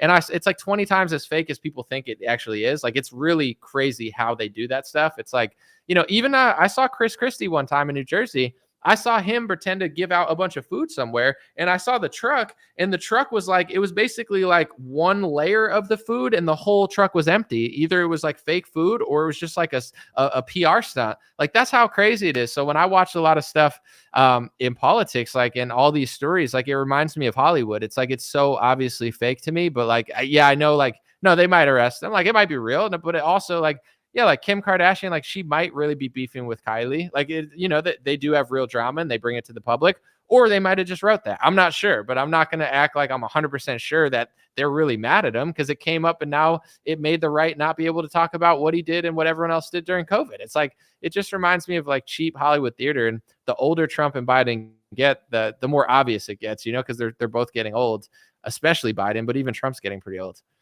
Yeah. And yeah, exactly. And I mean, there's this documentary on Netflix about Arnold Schwarzenegger. I think it's called Arnold. And he talks about when he was a Republican in office in California. And he talks about how he would basically pretend that he was fighting with a Democrat in the public, and they would spar and do news hits and stuff and say things on camera to make it seem like they were fighting, but really they had already handshaken and agreed on the deal behind the scenes. Wow. And he says it in the documentary. He's like they, in order to satisfy their constituents, they have to make it look like we're in this nose to nose fight. But when in reality, we ultimately get there anyways, but they show them fighting. And then they just, but meanwhile, the deal's already done. And then when there's some other news story or something that dominates the attention, then it gets quietly approved of. Meanwhile, they got the gas that showed that they're fighting for you, but really they're not. So he admitted that? Yes, on the documentary. If you can, I don't know like the copyright laws of the documentaries, but like putting that on Twitter, just that little clip or something, because Twitter seems like it's more open. I don't know. Dude, that's so huge. I mean, think about with like Trump and Gavin Newsom, like, you know, you would hope that Trump and Gavin Newsom were at odds because like Gavin Newsom sucks and Trump's supposed to be like the good one. But then during the pandemic, I'll never forget, because I left California because I knew it was going down. I could just tell, but I didn't want to be in Los Angeles. But anyway, it's like, you know, Trump's like getting along with Gavin Newsom in March, April, May. Like, it's so diplomatic, and he's giving him like COVID tests and ventilators, and they're handshaking. And ever since then, Trump says me and Gavin Newsom got along great. Like, he's so nice to me and stuff. And it's like, it's not even like they're pretending to fight anymore. Like, he's on television telling you, I get along with this guy. Like, you know, he gets along with Gavin Newsom more than most Republicans who actually have better policy. Why? He's like, it's like, so what you're saying too, that's like he has so much trust over Republicans where they don't even have to fake fight anymore. Like, you know, Arnold did. Like, he could just like not fake fight and just be like, yeah, remember when I fake fought 4 years ago? Or like, remember when like the Sanctimonious did what I just did? Let's make fun of him for doing what I just did. It's like, I bet there's a lot of that going on. Dude, that I don't want to talk about it too much, but it's so fascinating to me how much people like Trump. The double standards get me, where it's like, if that's your thing, you're mad at Vivek for having World Economic Forum ties, and they were like very minor, and he said he got rid of them or whatever, but like the very, very like minor at most. Trump was there with Klaus Schwab and said he did a fantastic job. Could you imagine DC Drano, God bless the guy, if freaking, you know, it was on and it was like, yo, Vivek said Klaus did a fantastic job. Oh my gosh, that would be on Typical Liberals page and everyone, but, you know, and David Harris would probably sell a t-shirt for it. But when it's Trump that said Klaus is doing a fantastic job on video, somehow that doesn't matter. But like Vivek being on the website matters so much more than Trump being next to Klaus Schwab saying he's doing a fantastic job. Like, dude, this idol worship, double standards, total delusion is going to destroy the Republican Party. I don't hate Trump. It's just like, I look at Trump because like, I'm a guy that, you know, say what you want about me, but like, I've carved a life for myself. I made a name for myself, and I'm not perfect. I could take a joke, but like, I'm not a total pushover. You know what I'm saying? It's like, if somebody like punched me in the side of the ribs 5 times at a bar, I'm not standing there saying, thank you, daddy. You know what I'm saying? I'm going to defend myself. I'm going to keep it real. With Trump, like, he knows he's so much more alpha. Like, the vibe I get when Trump talks to his audience now, it's not like 2018 when it was cool, in 2019, even 2020. It just seems like Trump's pissing in everyone's face. He's like, I know you pathetic people aren't going to do anything. I don't even have to pretend like I'm fighting with Gavin Newsom. I'll just say he does you know, we're friends and we're cool and like I get along with him because you guys won't do shit. You idiots won't do. Oh, Lindsey Graham, you're booing. He looks at me, he goes, I'll fix that. I'll change that. Like, dude, you know how condescending that is? Imagine if you disagreed with me right now and I go, oh, Bobby, I'll change. After this, we'll have a talk. I'll fix that. You won't see that comment again. Like, it's so like slave master-esque, and it's not like Trump's he doesn't need to like hold you for ransom. It's Stockholm syndrome. He's just like, these people aren't going to question me. I don't even have to pretend like I'm fighting. Here's Lindsey Graham on a stage. Suck it down, Patriots. Suck it down. And they're like, gulp, gulp, gulp. I'll boo for 5 seconds and feel self-righteous. It's like, it's so pathetic. I'm like, dude, it's so sad. I'm not asking people to abandon the Trump train. It's just like, have a spine, or else you're going to be a doormat. If you act like a doormat and walk like a doormat and talk like a doormat, Trump's going to walk all over you. And it's not necessarily his fault. It's just so sad to me that like all these strong patriotic men, like you got like ex-military people Q-LARPing and stuff. And they're like, did you read Trump's executive orders? He's the president. He's in a submarine. right now. And it's like, he's not, though. The country's Right. going to shit. Trump's not president. The border's open. Trump's not president. We want him to get in next time, but he's not there now. You got these tough guys like role-playing Q-tard. It's insane to me that this is still going on.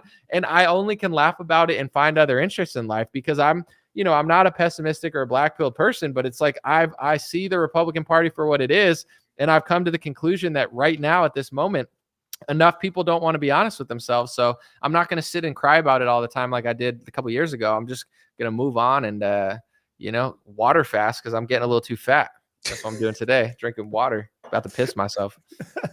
Well, yeah, it definitely is. It definitely is unfortunate because all of these voices that have this overwhelming attention online, they really could be doing journalism. They really could be doing great things. And the fact that they have an inside track to speak to Trump and influence him directly or indirectly, or at least the people that follow them, to me, it's like such a missed opportunity.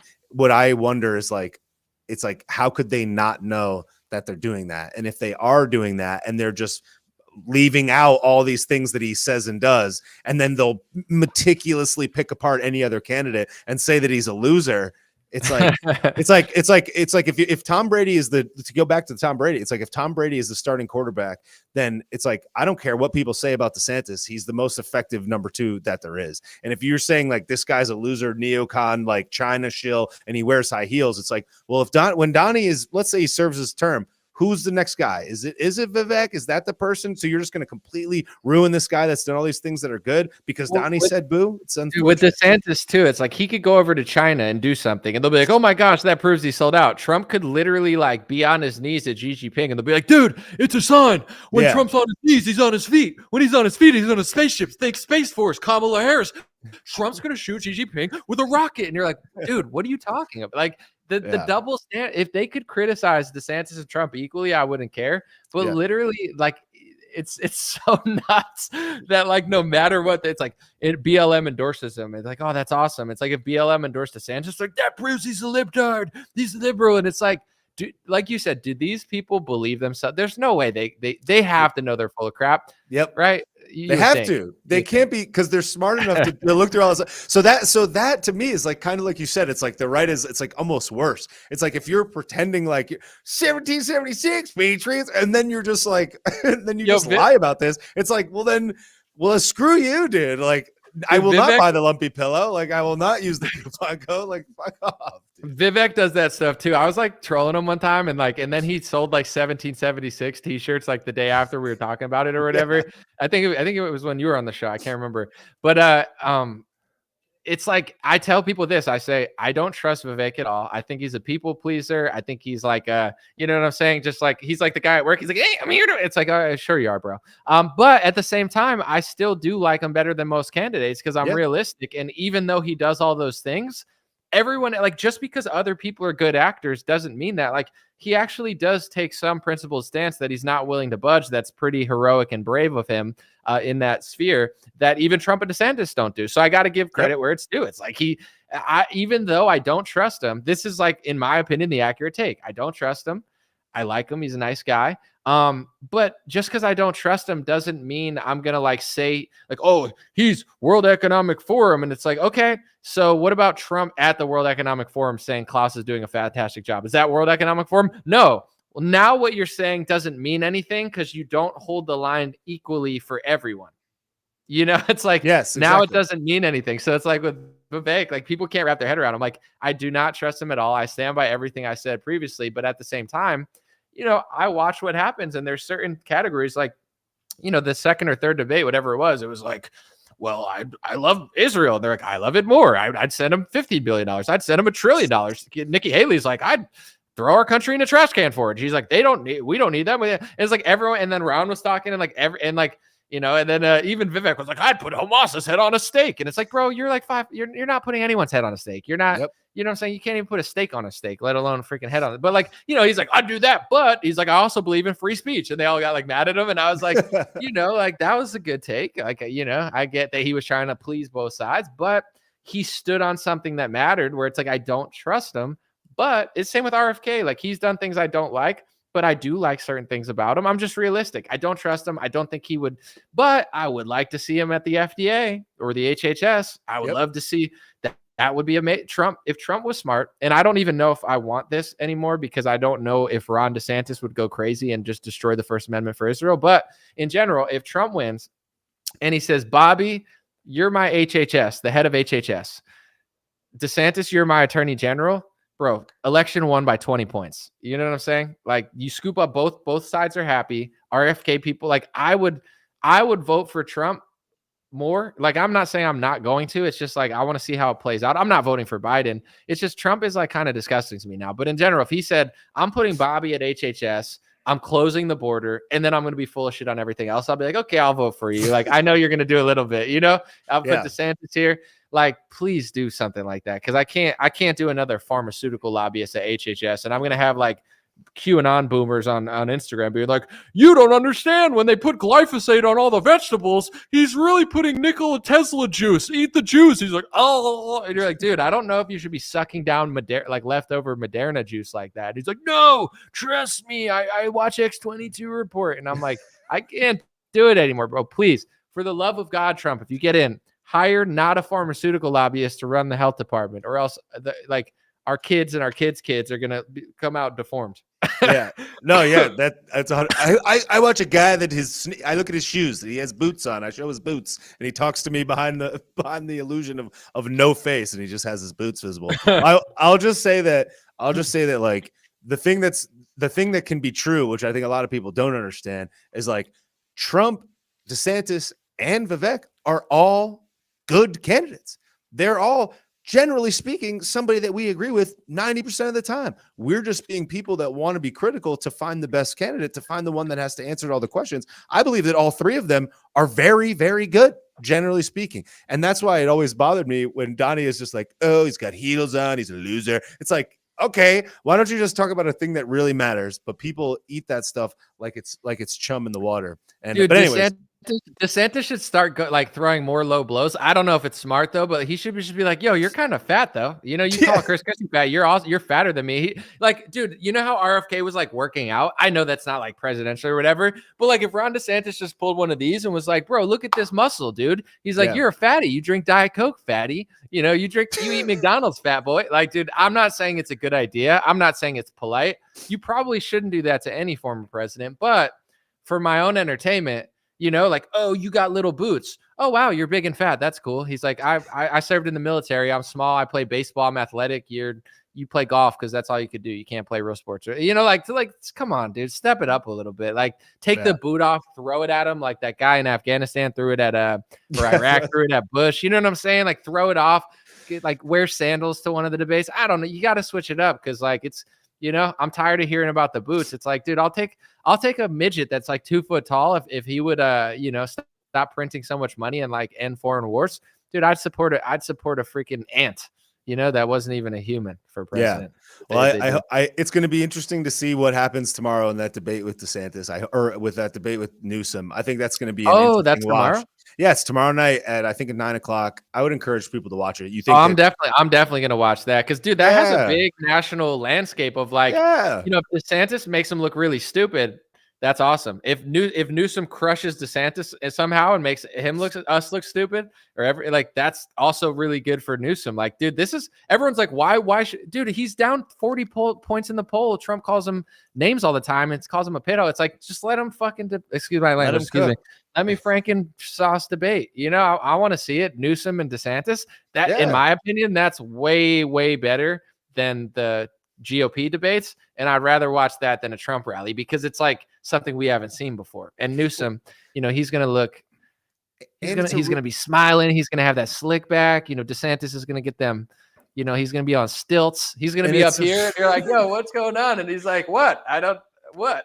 but this is the thing. What's gonna happen is it doesn't matter how good DeSantis does for the right. It doesn't matter, because this is the first real debate. If you really want to be honest, this is the first real debate. One person versus one person. The rest of it is like a talk. It's like a pull string slogan fest. This is the first real debate, and I would say it might be the only one, because if Trump and Biden win, they're not going to debate each other. This might be the only thing we got. But I would wager that all of the people in the mainstream conservative social media sphere, they will not show the clips of him dominating Newsom. They will not highlight all the things that he did good. All they'll talk about is his shoes, his smile, how weird he looks, some strange moment in the debate or where he pauses or has a strange look. That's the only thing that you'll see. And that just goes to show that they don't care about the purpose. They don't care about the mission. All they care about is the views and looking down his boots. And that's the sad part about it all. Why are people so petty and childish like that? You know what I'm saying? Like people just act like kids to me. Like it's like I've said before that like people who are really obsessed with Trump, you're better off telling like a 6-year-old that the tooth fairy is fake than telling a grown adult that Trump isn't like the savior of reality. Like telling a QAnon person that Trump isn't Nikola Tesla's secret Space Force employee, like is harder to do than telling a kid that the tooth, because the kid will cry for 5 minutes and then realize it's fake. Dude, some of these people hold on to it forever. So it's like, you know, if DeSantis crushes Newsom, like there's a lot of sneakery going on, but there is a lot of cultural impact going on. And I do think this is a very culturally impactful. Like at the end of the day, hopefully they don't talk too much about foreign policy, because since they're both governors, I hope it's all about America, because that's what actually matters anyway. But in general, it's like, dude, there's two ideologies that are going away from each other. And even, you know, in California, the taxes are brutal. Everybody's moving to Florida. I'm probably out soon. Like I heard they're trying to do like an exit tax. Bro, I'm not letting this guy steal my money if I leave. Like I'm out at the end of the year. You know what I'm saying? It's been fun. I love it here. It's amazing. Dude, business income tax is disgusting. It's absolutely repulsive. I'm going to a 0 income tax state. But in general, dude, I'm actually like, I don't get excited for political stuff because it's mostly clownery, but dude, Newsom and DeSantis is kind of tight. Dude, if it was Trump and Newsom, Trump would just be like, he's like, listen, you're gay. He's like, you're gay, but you're one of the gays I like Rick Grinnell or Caitlyn Jenner. Is Caitlyn Jenner gay or is she straight? I don't know. I don't know what bathroom she could use. Anyone at Mar-a-Lago. Any bathroom she wants. I'll call her any pronoun she wants. But listen, Gavin Newsom, you look good. You're a good-looking guy, Gavin Newsom, and you complimented me during COVID. So let's not even debate. Let's just pass another Operation Warp Speed. No, I'm just kidding. Let's do it together. I love you. You're a nice guy. I can't even hit him. Bro, I can't even hit him because it's nice to me. Dude, I'm kind of pumped for it. I'm not gonna lie. I mean, it's good theater, bro. But also, I mean, I think there are some tangibles that DeSantis really did do in Florida, you know. And then there's some tangibles that Gavin Newsom absolutely did do as well. And like, dude, this is a big one. I'm pumped off it, dude. That's what I'm saying. I think I'm gonna be water fasted, so I'm gonna be drinking some bone broth tomorrow. Dude, I'm gonna be lit off the bone broth. Yeah, watching some Newsom versus DeSantis, you know. Yeah, I think it's good, but that's the thing. It's like it will really show how much everybody cares about the movement patriots, if depending on what they clip out from that thing. Because I would wager that they're gonna be like, I'm not even watching. This is stupid. It's like, all right, I guess. Like, let's talk about his boots, guys. Let's talk about his smile. It's like if he wipes the floor with them, or even if he just has good talking points, instead of marketing them because they're so loyal.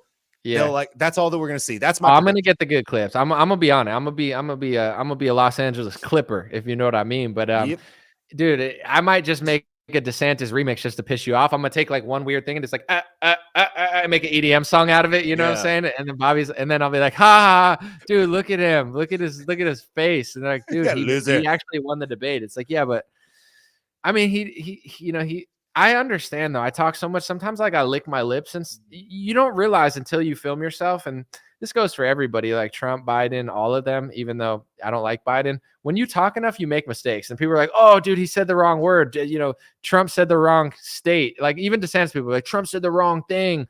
DeSantis, it's like, bro, you know how hard it is to talk every day, all the time and never make a mistake? Or like I lick my lips and like I got chapped lips and stuff. You know, I'm not a professional. I don't got like makeup people like other people.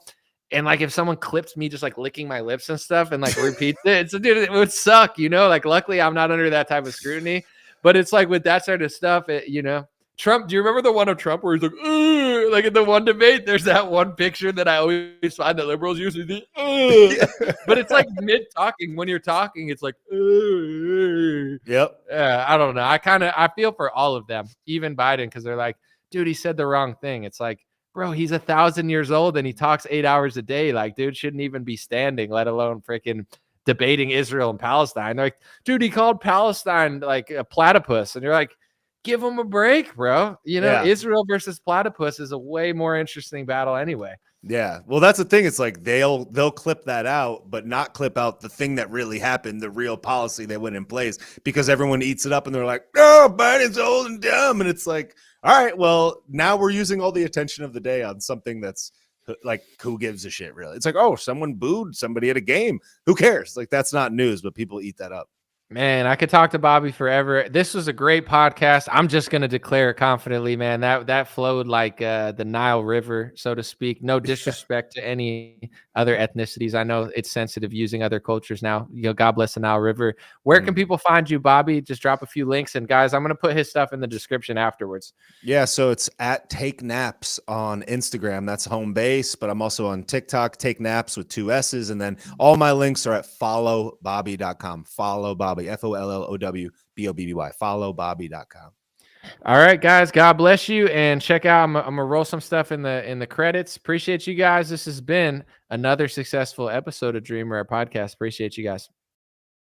Hey, what's going on, my friends? Just a few ways to stay in touch and support if you'd like to. The first way is dreamrare.com. We have blue beanies, black beanies, pink hats, other colored hats, freedom versus tyranny shirts, stay blessed long sleeve, God is great long sleeve, and lots of more cool items coming soon. Dreamrare.com. Check out the shop to support. Everything's made in the United States. Handpicked by me. Patreon.com/raretalk for $5 a month. You can help support me, support the show. If you haven't noticed, unlike other channels, I don't work with very many sponsors, sometimes none at all. And part of the way I'm able to do that is with the dreamrare.com shop and patreon.com/raretalk. So thank you guys for keeping this show free, unimpeded, uninterrupted. I'm forever grateful. My free email list is stayintouchwithme.com. So check the links below in the description, or just type in on any browser, stayintouchwithme.com, all one word. You'll find my email list, put it in there, and it's the least annoying email list you'll ever be on. I barely use it because I don't like getting emailed every day or every week. It's annoying, so I don't do it. Stayintouchwithme.com. It helps me take back some power away from big tech. Telegram, t.me/dreamrarechat or at dreamrarechat. Due to censorship, I post all my live stream and videos there. Sometimes I have some bonus content, and I try to give people a heads up when Facebook or YouTube won't. Dream Rare Chat at Telegram. My Instagram is at dreamrare. Thanks for everybody following there for shorter content. And dreamrarelinks.com, that's dreamrarelinks.com, has all my stuff. My podcast on Spotify, Apple Podcasts, my music on Spotify and Apple, my Rumble page, my BitChute and Gab page. All my links are found at dreamrarelinks.com. Thanks for watching.